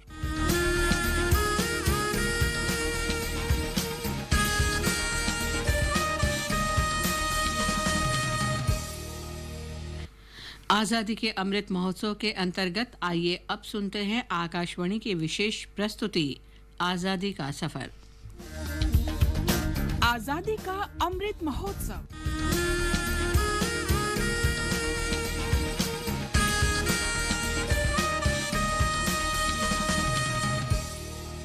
आजादी का सफर आकाशवाणी के साथ भारत का स्वाधीनता संघर्ष आधुनिक विश्व के महानतम संघर्षों में से एक है।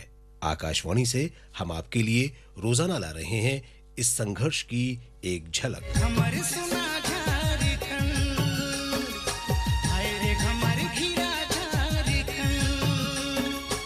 आज की कड़ी में हम आदिवासी स्वाधीनता सेनानी तेलंगा खड़िया को याद कर रहे हैं।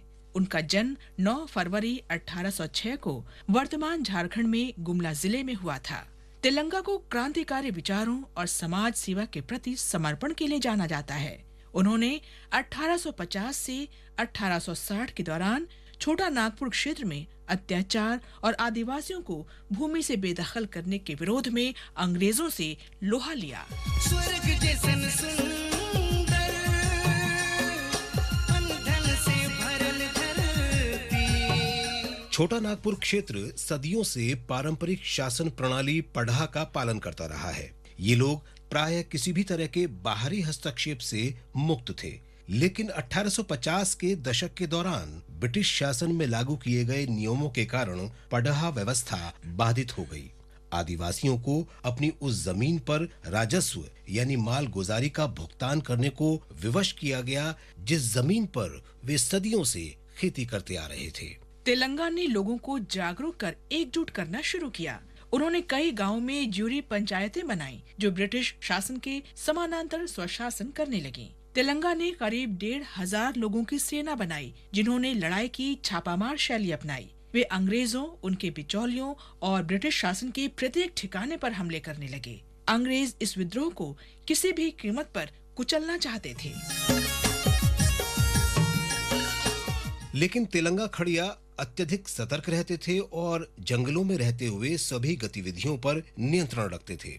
लेकिन एक बार जब तेलंगा ग्राम ज्यूरी पंचायत की बैठक में व्यस्त थे तो जमींदार के एजेंट ने ये सूचना अंग्रेजों तक पहुंचा दी और अंग्रेजों ने तेलंगा को गिरफ्तार कर लिया। उन्हें लोहरदग्गा जेल भेजा गया। इसके बाद तेलंगा को कलकत्ता जेल भेज दिया गया जहां उन्होंने 18 वर्ष की सजा काटी।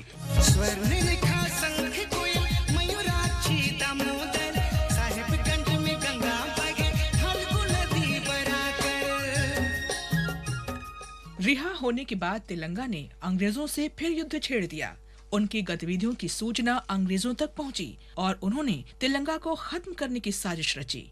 23 अप्रैल 1880 को जब तेलंगा खड़िया पूजा कर रहे थे तो ब्रिटिश एजेंट बोधन सिंह ने उन्हें गोली मार दी।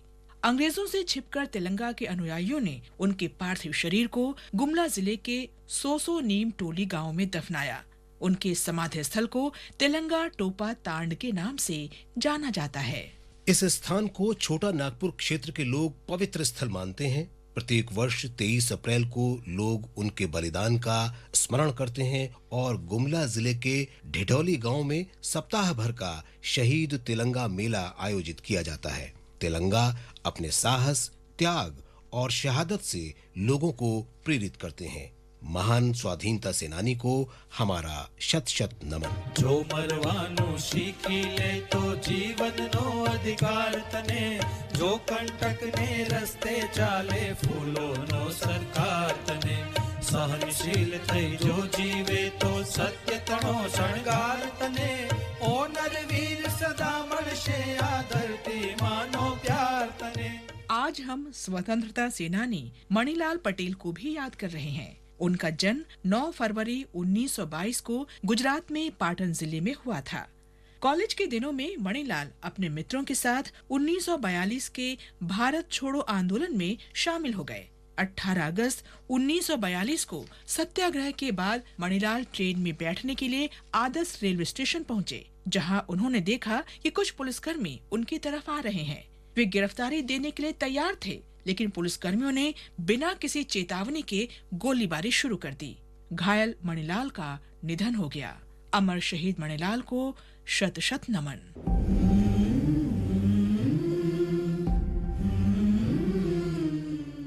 इसके साथ ही आजादी का सफर आकाशवाणी के साथ की ये कड़ी संपन्न होती है। कल फिर मिलेंगे नई कड़ी के साथ।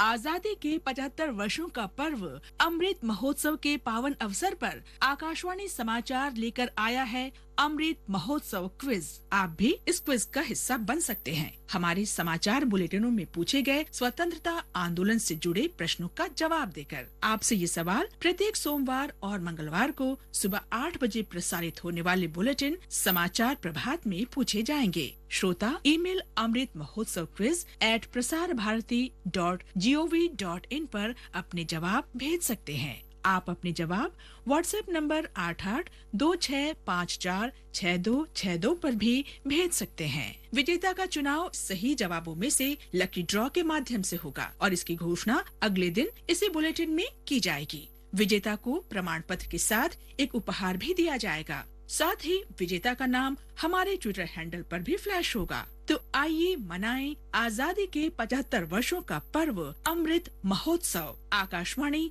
समाचार के साथ।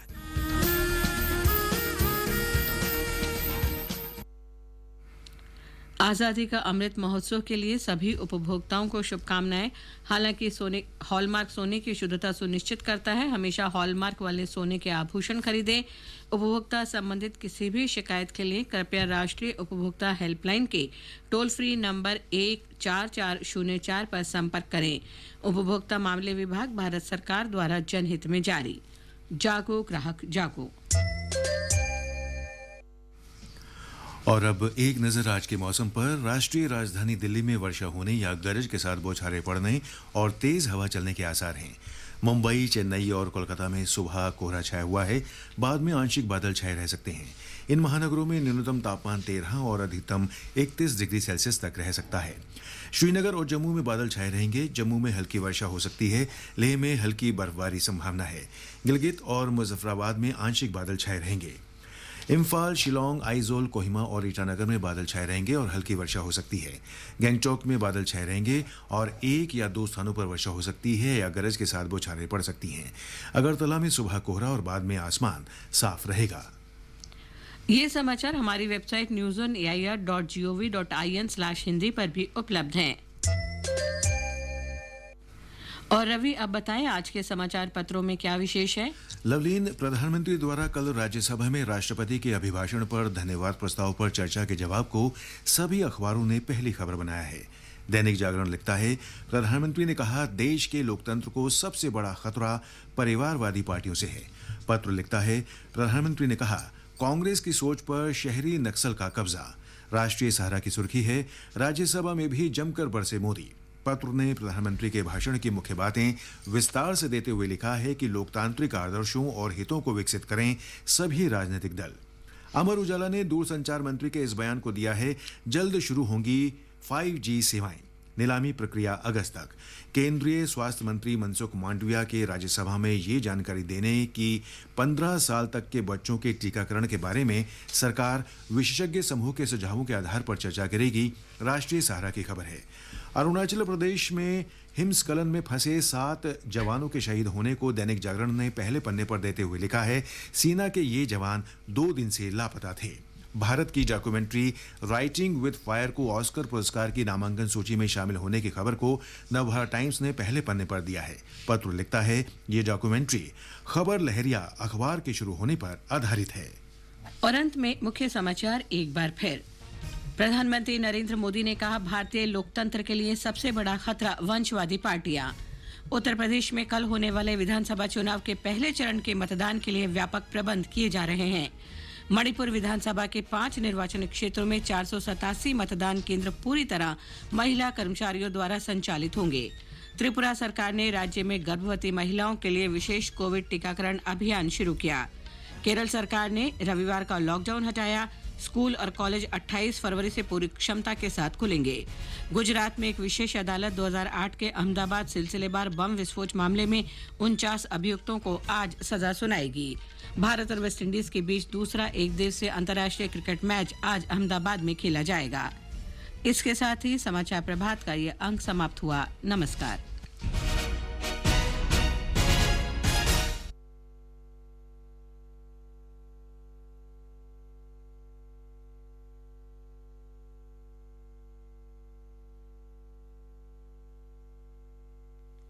All India Radio presents Morning News.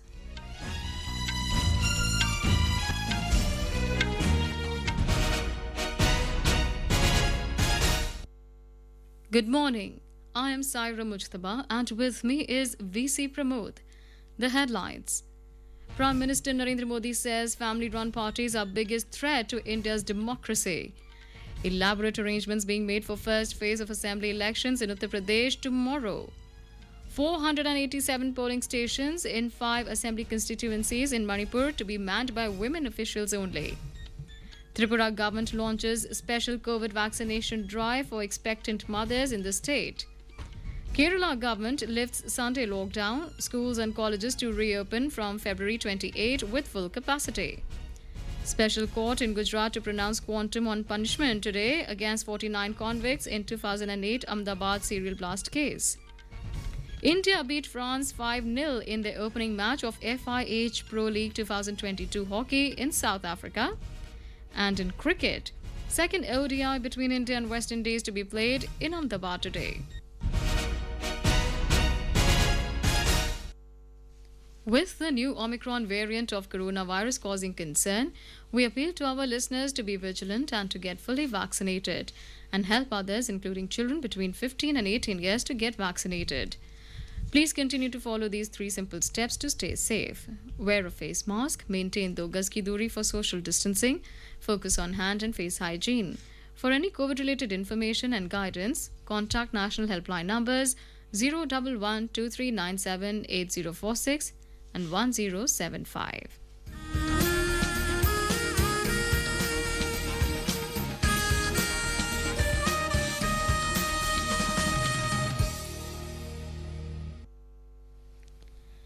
As our nation celebrates the 75th year of independence, a series of events is being organized by the government as part of Azadi Ka Amrit Mahotsav. To commemorate the occasion as a Jan Utsav, All India Radio News brings its listeners a special quiz on India's freedom movement and its glorious history. The quiz is being conducted every Monday and Tuesday in Morning News since 16th of August last year and will continue till 15th of August this year. India Post has joined hands as the logistics partner with All India Radio News for the Amrit Mahotsav quiz. Recalling our yesterday's question, during the Swadeshi movement, a painter depicted Bharat Mata as a calm, composed, divine and spiritual ascetic figure. Name the painter who was also a major exponent of Swadeshi values in Indian art. The correct answer is Abanindranath Tagore. He was the principal artist and creator of the Indian Society of Oriental Art and the first major exponent of Swadeshi values in Indian art. It created a new awakening and heralded a revival of Indian art. AIR News got an overwhelming response from its listeners across the world, and the one lucky winner of the quiz is Anselmo Subhash Fernandez from Goa. I am Dr. Anselmo Subhash Fernandez from Goa. I am very much thankful to All India Radio for selecting my name for the quiz. I am a regular listener to All India Radio programs. The program broadcasted by All India Radio are very informative and educative, which people enjoy listening to them. The quiz conducted is a great attempt made by All India Radio to bring out the memories and efforts made by our freedom fighters to liberate our nation from foreign rule. My message to Indians: let us all work together to make India a prime nation and fulfill the dreams of our freedom fighters. My best wishes to All India Radio. Congratulations, Mr. Fernandez from AIR News team. The next question of Amrit Mahotsav quiz will be shared with listeners on Monday, 14th of February. And now the news in detail. Prime Minister Narendra Modi yesterday replied to the motion of thanks on the President's address to Parliament in the Rajya Sabha. He said this is a very important time to think about where to take the nation and how to take it ahead when it celebrates 100 years of independence. Mr. Modi said, in order to complete the resolution for this, we will need collective partnership and collective ownership.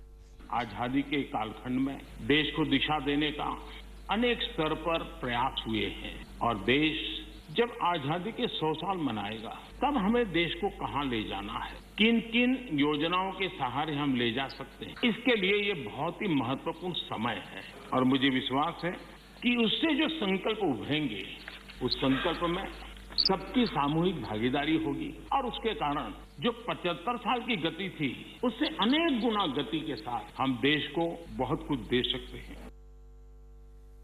Speaking on democracy, the Prime Minister said that we will never learn lessons in democracy from those who trampled over democracy in 1975. The biggest threat to country's democracy are dynastic parties. When one family gets too prominent in a political party, political talent suffers. अगर महात्मा गांधी की इच्छा के अनुसार कांग्रेस न होती तो क्या होता? लोकतंत्र परिवारवाद से मुक्त होता. भारत विदेशी चश्मे के बजाय स्वदेशी संकल्पों के रास्ते पर चलता. अगर कांग्रेस न होती तो इमरजेंसी का कलंक न होता. डेमोक्रेसी डिबेट ये भारत में सदियों से चल रहा है और कांग्रेस की कठिनाई ये है डायनेस्टी के आगे उन्होंने कुछ सोचा ही नहीं. और पार्टी में जो डेमोक्रेसी की बात करते हैं ना वो जरा समझे, भारत के लोकतंत्र को सबसे बड़ा खतरा परिवारवादी पार्टियों का है, ये मानना पड़ेगा. और पार्टी में भी जब कोई परिवार सर्वोपरि होता है तब सबसे पहली कैजुअलिटी टैलेंट की होती है. Highlighting the government's initiatives during the COVID-19 pandemic, he said the country is marching towards administering 100% doses of COVID vaccines to the beneficiaries. Mr. Modi said over 80 crore poor people have been provided free food grains during the pandemic. He said farmers have produced bumper crops and record procurements were made on minimum support prices.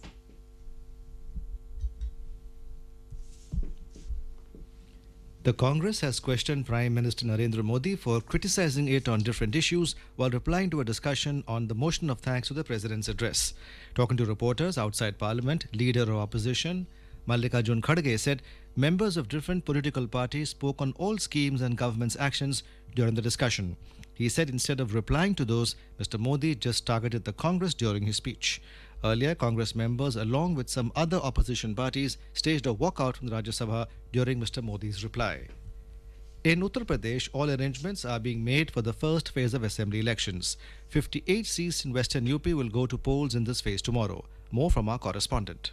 In the wake of the COVID pandemic, all necessary arrangements are being made for the free, fair and corona-free polling. Polling parties will be dispatched to their respective locations today. 623 candidates are in fray for 58 assembly seats spread over 11 districts of the state in the first phase. Prominent political parties like BJP, Samajwadi Party, Rashtriya Lok Dal, Bahujan Samaj Party, Azad Samaj Party, AIMIM and Congress have fielded their candidates for this phase of election. Political parties have now shifted their focus to the other phases of elections in the state. Many senior leaders and star campaigners of different political parties will hold rallies, door-to-door canvassing and road shows to garner the support of the public. Congress General Secretary Priyanka Gandhi Vadra will release party's election manifesto for Uttar Pradesh in Lucknow today afternoon. Sushil Chandra Tiwari, AIR News, Lucknow. The Bharatiya Janata Party, BJP and its allies, Punjab Lok Congress, PLC and Shiromani Akali Dal, Sanyukt, have released their special 11-point Sankalp Patra for rural areas and farmers for the February 20th Punjab Assembly elections at Chandigarh.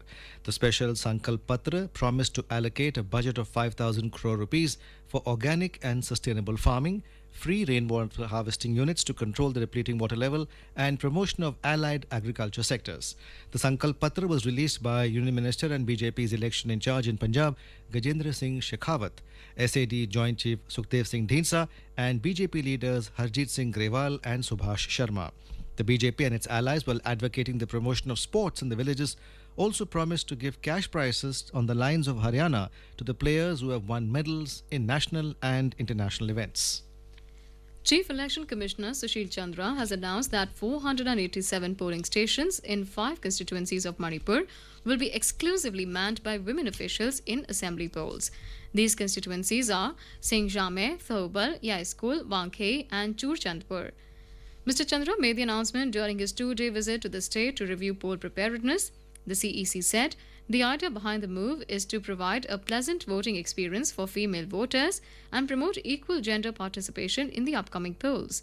Mr. Chandra said the Election Commission will provide postal ballots to senior citizens, COVID-19 patients, and people connected to notified essential services for casting their votes easily.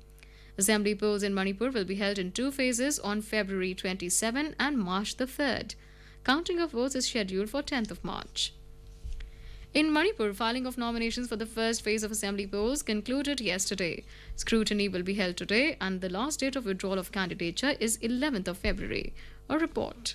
The voting for 38th Assembly constituency for 6th district of Manipur will be held in the first phase on 27 February. The nomination filing for the first phase concluded yesterday. 176 candidates filed their nomination papers for the first phase. Saikot Assembly constituency has seen 9 nomination filing till the last date, while Hangang Assembly constituency have only 2 nomination filing, including Chief Minister N. Biren Singh. Nambol and Thanga Assembly constituency has also witnessed 1 BJP candidate and 1 INC candidate each filing their nomination paper for the first phase poll. Meanwhile, the filing of nomination papers for remaining 22 assembly constituencies is going on right now. JJ Thoksom, AIR News from Imphal.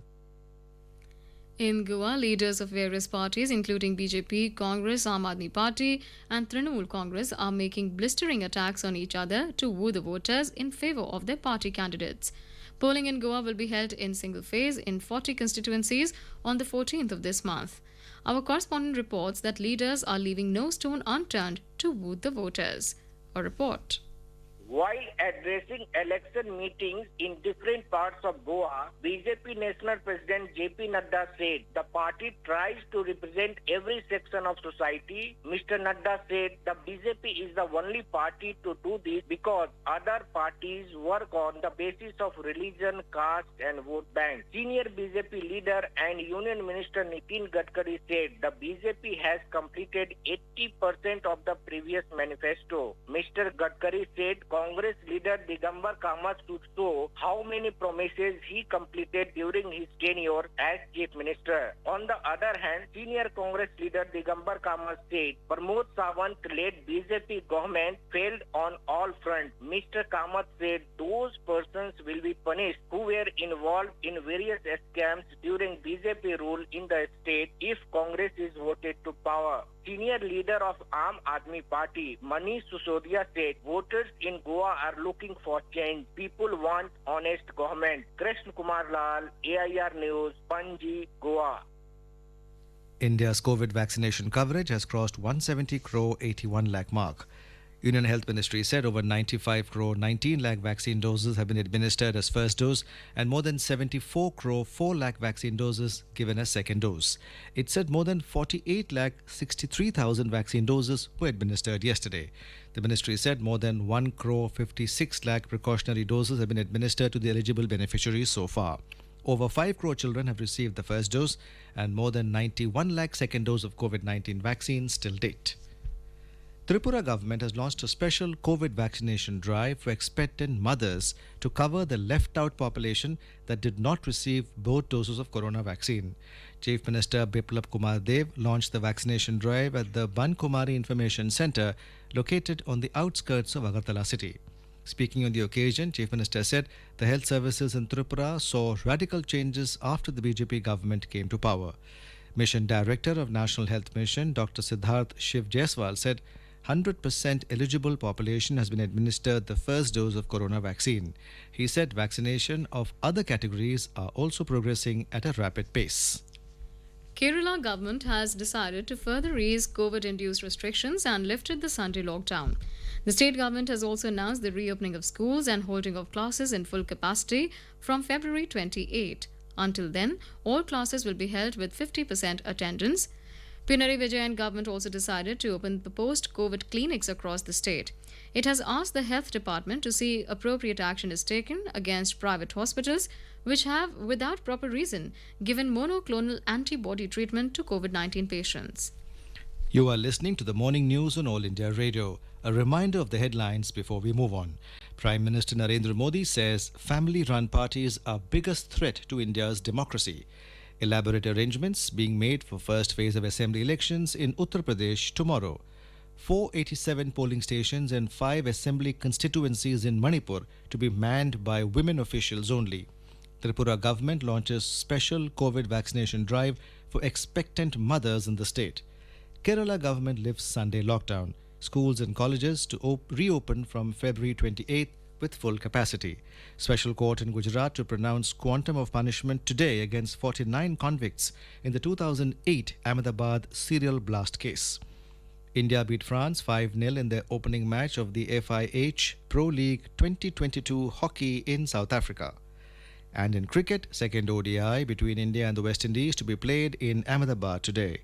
For quick news updates round the clock, follow us on Twitter at AIR News Alerts.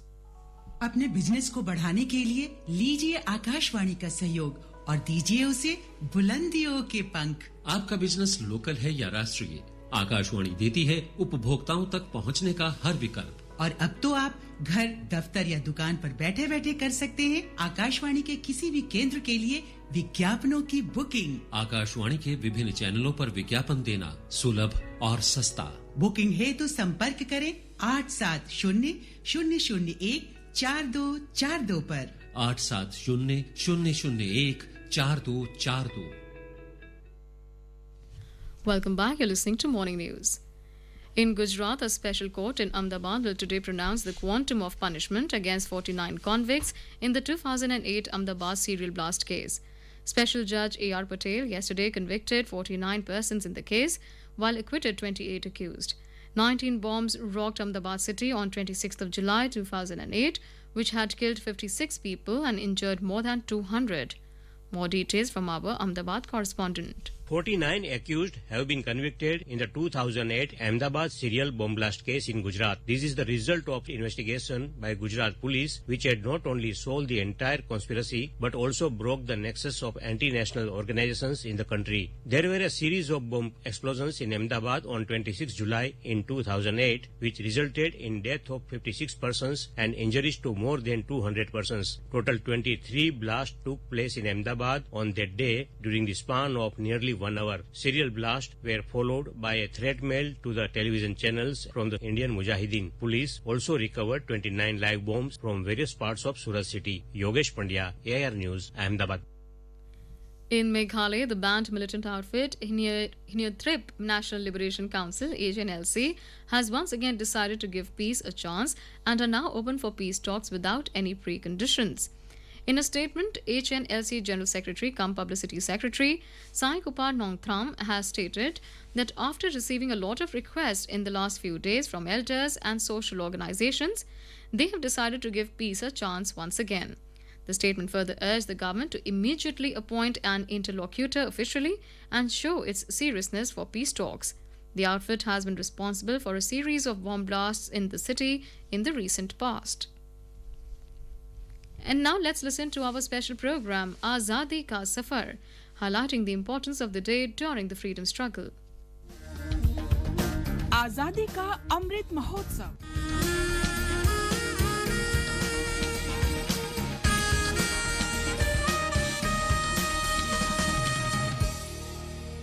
Azadi Ka Safar with AIR News. Birth of a Nation. India's glorious freedom struggle is one of the greatest struggles the modern world has ever witnessed. AIR News brings you a glimpse of the struggle every day.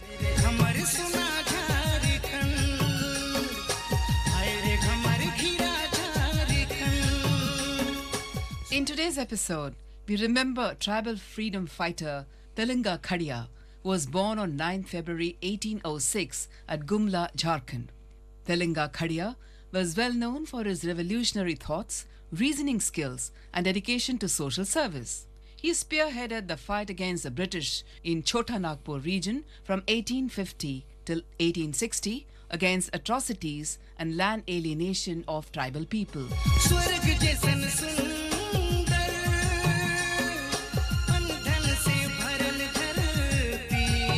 From ages, tribals in Chota Nagpur region had been following the traditional self-governance rule of Padha system, and they were almost free from any kind of outside interference.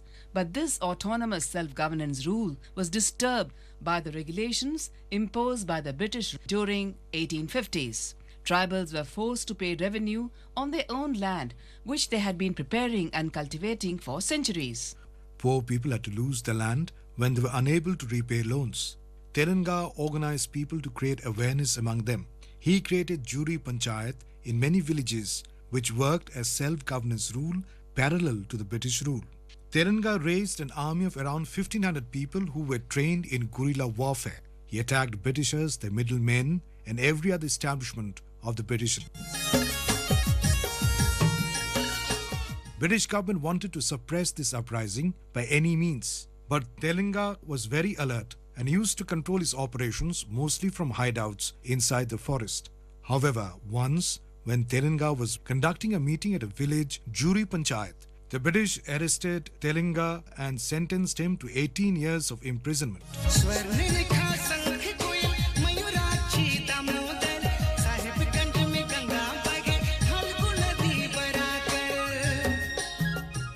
After his release, Telugu revived the struggle against the British.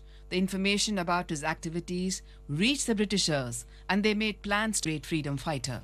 जो मरवानो सीखी ले तो जीवन no अधिकार तने जो कंटक ने रस्ते चाले फूलो नो सरकार तने सहनशील थे जो जीवे तो सत्य तणो शणगार तने ओ नरवीर सदा मणशे आदरती मानो प्यार तने. We also remember freedom fighter Manilal Patel, who was born on 9th February 1922 at Patan district in Gujarat. Manilal, along with his friends, joined the Quit India movement in 1942 during college. He took upon the task to preach the methods of Satyagraha to the people of the neighboring villages around Baroda. On 18th August 1942, after the Satyagraha, they reached Adas railway station to board a train where they saw some policemen approaching them. They were ready to be arrested, but the policemen, without any provocation, opened fire on them. Manilal died of the bullet injuries the same day. We salute the great martyr.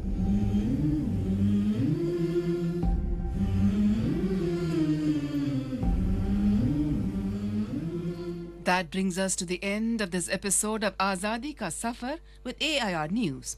See you in the next episode tomorrow.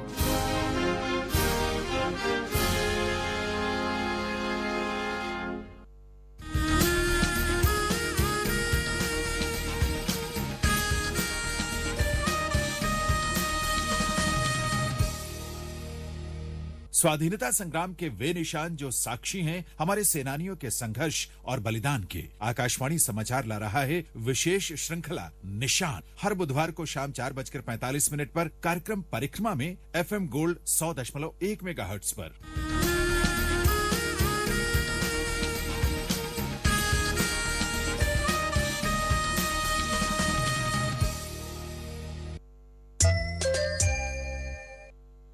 Best wishes to all consumers for Azadi Ka Amrit Mahotsav. Hallmark ensures purity of gold. Always purchase Hallmark gold jewelry. For any consumer-related complaints, please contact National Helpline number 14404. Issued in public interest by Department of Consumer Affairs, Government of India, Jago Grahak Jago. National Commission for Protection of Child Rights (NCPCR) has organized a national-level meeting in New Delhi on identification, rescue and rehabilitation of children in street situations with NGOs and UN agencies for seeking assistance from them. The meeting was organized in connection with Supreme Court's directions on the issue of identification and rehabilitation of children in street situations. NCPCR, as per its mandate, has developed a standard operating procedure SOP 2.0 for care and protection of children in street situations to create a convergence among the various functionaries and to ensure a more holistic approach in providing care, protection and restoration of CISS. On to sports now. Olympic bronze medalist India began the FIH Pro League 2022 hockey campaign with a bang as they thrashed France 5-0 in the season opener in Potchefstroom, South Africa yesterday. India scored 3 goals in 8 minutes in the second quarter and then slammed 2 more in the third quarter before taking the foot off the pedal in the fourth period in the match. Harmanpreet Singh, Varun Kumar, Shamsher Singh, Mandeep Singh and Akashdeep Singh scored for India to start their campaign in South Africa on a winning note. India face hosts South Africa today in their second match. The match will start at 9:30 p.m. India time.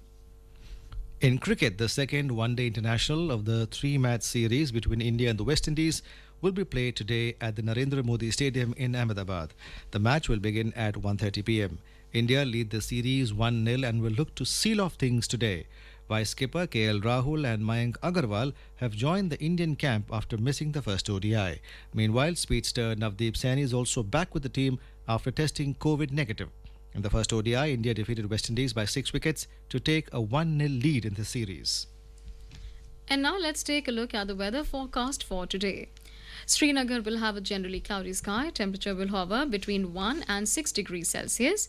Jammu will have a generally cloudy sky with light rain. Minimum temperature was 12 degrees Celsius, while maximum will be around 20 degrees. Leh is likely to witness light snow. Minimum and maximum temperatures will hover between -12 and -1 degrees Celsius. Gilgit will have a partly cloudy sky. Temperature will hover between -1 and 12 degrees Celsius. Muzaffarabad will have a partly cloudy sky, becoming generally cloudy towards afternoon or evening or night. Minimum temperature was 6 degrees Celsius and maximum will be around 16 degrees Celsius. National capital Delhi is likely to have rain or thunder showers with strong gusty winds. Temperature will vary between 13 and 22 degrees Celsius. Mumbai will have fog or mist in the morning and partly cloudy sky later. Minimum temperature was 14, while maximum is expected to be around 27 degrees Celsius. Chennai is likely to have fog or mist in the morning and mainly clear sky later. Temperature will vary between 22 and 31 degrees Celsius. Kolkata will have fog or mist in the morning and mainly clear sky later. The temperature will hover between 16 and 27 degrees Celsius. Bengaluru will have fog or mist in the morning and mainly clear sky later. Temperature was 18 degrees Celsius and maximum will be around 30 degrees Celsius. Shillong will have a generally cloudy sky with light rain. Temperature will hover between 4 and 13, while Itanagar will have a generally cloudy sky with light rain. In Manipur, the filing of nominations. And now an overview of today's newspapers.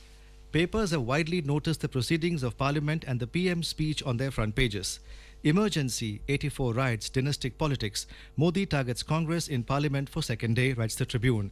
While the same paper also quotes Rahul Gandhi in another story headlined, Just Congress bashing, nothing on key issues. The Pioneer also quotes PM Modi in its top headline, Anti-Sikh pogrom, Exodus of Kashmiri Pandits, Congress legacy. The Statesman reports 7 soldiers trapped in Arunachal Pradesh, avalanche found dead. All dailies have also noticed the social media row over posts on Kashmir issue and subsequently Hyundai's apology to India. The Times of India says Korean government regrets posts on Kashmir in call to EAM. And finally, for the first time ever, an Indian documentary has made it to the list of Oscar nominees in the Best Documentary Feature category. The Asian Age writes, India's Writing with Fire in Best Docu-Feature categories at the Oscars. And now, before we end the bulletin, the headlines once again. Prime Minister Narendra Modi says family-run parties are biggest threat to India's democracy. Elaborate arrangements being made for first phase of assembly elections in Uttar Pradesh tomorrow. 487 polling stations in 5 assembly constituencies in Manipur to be manned by women officials only. Tripura government launches special COVID vaccination drive for expectant mothers in the state. Kerala government lifts Sunday lockdown. Schools and colleges to reopen from February 28 with full capacity. Special court in Gujarat to pronounce quantum of punishment today against 49 convicts in 2008 Ahmedabad serial blast case. India beat France 5-0 in the opening match of FIH Pro League 2022 hockey in South Africa. And in cricket, second ODI between India and West Indies to be played in Ahmedabad today. For details of these stories and more, log on to our website www.newsonair.gov.in. And with that, we end the morning news. Have a great day.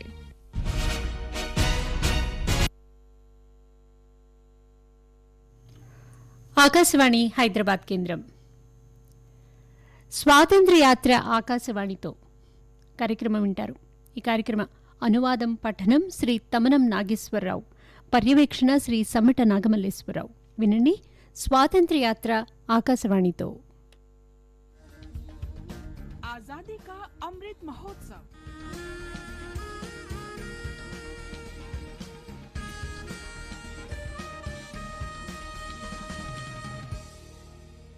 స్వాతంత్ర్య యాత్ర ఆకాశవాణితో.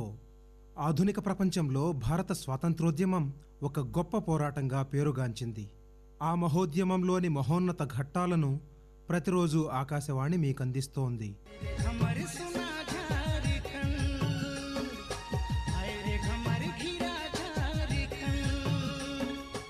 నేటి కార్యక్రమంలో మనం గిరిజన స్వాతంత్ర్య సమర యోధుడు తెలంగా ఖరియాకు నివాళులర్పిస్తున్నాం. ఆయన జార్ఖండ్లోని గుమ్లాలో 1806 ఫిబ్రవరి 9న జన్మించారు.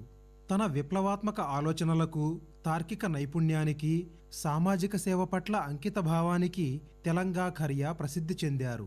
1850-1860 కాలంలో చోటానాగ్పూర్ ప్రాంతంలో గిరిజన ప్రజల పట్ల బ్రిటిష్ వారి దౌర్జన్యాలకు, భూపరాయీకరణకు వ్యతిరేకంగా ఆయన పోరాటం చేశారు.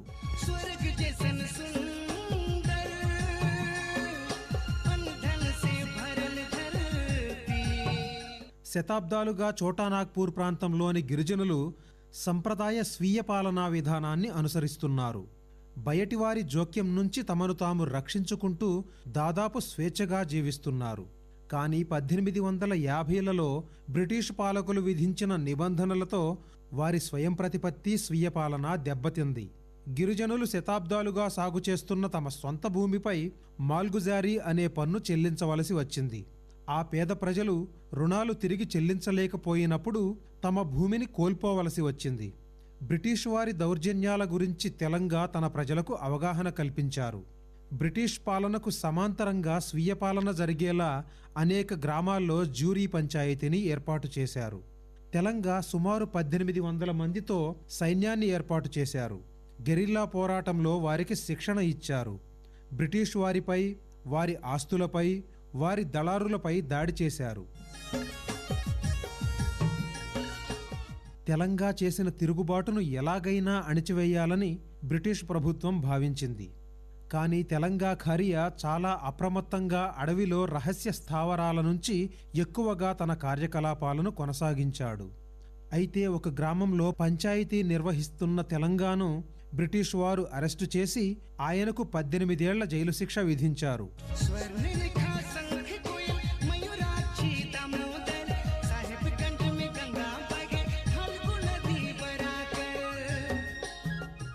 జైలు నుంచి విడుదలైన తరువాత తెలంగా బ్రిటిష్ వారికి వ్యతిరేకంగా పోరాటాన్ని తిరిగి ప్రారంభించారు. అతని కార్యకలాపాల గురించిన సమాచారం బ్రిటిష్ వారికి చేరడంతో ఆయనను హత్య చేయడానికి పథకం వేశారు.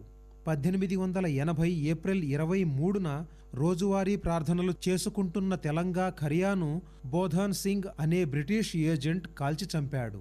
అతని మృతదేహాన్ని బ్రిటిష్ వారికి దొరకకుండా తెలంగా అనుచరులు తీసుకెళ్లి గుమ్లా జిల్లాలోని సోసో నిమ్టోలీ గ్రామంలో ఖననం చేశారు. తెలంగా తోపా తండ్ అని పిలిచే ఆ ప్రదేశాన్ని చోటానాగ్పూర్ ప్రజలు పవిత్రంగా భావిస్తారు. ప్రతి సంవత్సరం ఈ రోజు తెలంగా ప్రాణత్యాగాన్ని ప్రజలు స్మరించుకుంటారు. అక్కడ ఏటా వారం రోజుల పాటు అమరవీరుడు తెలంగా సంస్మరణ ఉత్సవాలు నిర్వహిస్తారు. ధైర్య సాహసాలకు, ప్రాణత్యాగానికి ప్రేరణగా నిలిచిన తెలంగా ఖరియాకు ఆకాశవాణి నివాళులర్పిస్తోంది. જો મરવાનું શીખી લે તો જીવનનો અધિકાર તને, જો કંટકને રસ્તે ચાલે ફૂલોનો સરકાર તને, સહનશીલ થઈ જો જીવે તો સત્ય તણો શણગાર તને, ઓ નરવીર સદા મળશે આ ધરતી માનો પ્યાર તને. 1922 ఫిబ్రవరి 9న గుజరాత్లోని పఠాన్ జిల్లాలో జన్మించిన స్వాతంత్ర్య సమర యోధుడు మణిలాల్ పటేల్ను కూడా మనం ఈరోజు గుర్తు చేసుకుంటున్నాం. కళాశాలలో చదువుకుంటున్న రోజుల్లో మణిలాల్ తన స్నేహితులతో కలిసి 1942లో క్విట్ ఇండియా ఉద్యమంలో చేరారు. బరోడా చుట్టుపక్కల గ్రామాల ప్రజలకు సత్యాగ్రహ విధానాలు బోధించాడు. 1942 ఆగస్టు 18న సత్యాగ్రహం చేసిన తరువాత మణిలాల్ అతని సహచరులు రైలు ఎక్కడానికి అడాస్ రైల్వే స్టేషన్కు చేరుకున్నారు. కొంతమంది పోలీసులు తమ వద్దకు రావడం వారు చూశారు. అరెస్టు కావడానికి సిద్ధంగానే ఉన్నారు. ఎటువంటి రెచ్చగొట్టే పనులు చేయలేదు. కానీ పోలీసులు వారిపై కాల్పులు జరిపారు. పోలీసుల తోటాల గాయాలతో మణిలాల్ అదే రోజు తుది శ్వాస విడిచారు. అమరవీరుడు మణిలాల్కు ఆకాశవాణి నివాళులర్పిస్తోంది.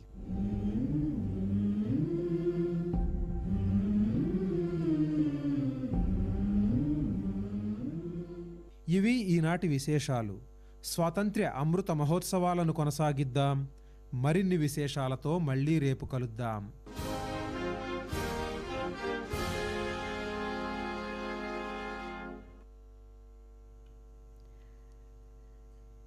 స్వాతంత్ర్య యాత్ర ఆకాశవాణితో కార్యక్రమం ఆకాశవాణి హైదరాబాద్ కేంద్రం నుండి వెలువడింది. ఆకాశవాణి సమయం 9:06. ప్రకటించిన కర్ణాటక శాస్త్రీయ సంగీత కార్యక్రమం వెంటనే.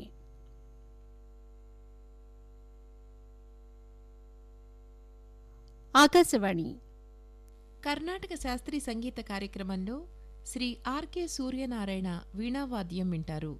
వాద్య సహకారం మృదంగంపై శ్రీ వంకాయల వెంకటరమణమూర్తి, ఘటంపై శ్రీ నేమాని సోమయాజులు. కార్యక్రమంలో ముందుగా వినండి వరద శ్రీ గజముఖ దేవం వందేహం మృగనందన రాగంలో స్వీయ రచన రూపకతాళం.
మృగనందన రాగంలో ఆర్కే సూర్యనారాయణ రచన విన్నారు. ఇప్పుడు వినండి విశ్వదేవం వీరగణపతిం నమామ్యహం కృష్ణవేణి రాగం మిశ్రచాపు తాళం ఆర్కే సూర్యనారాయణ రచన.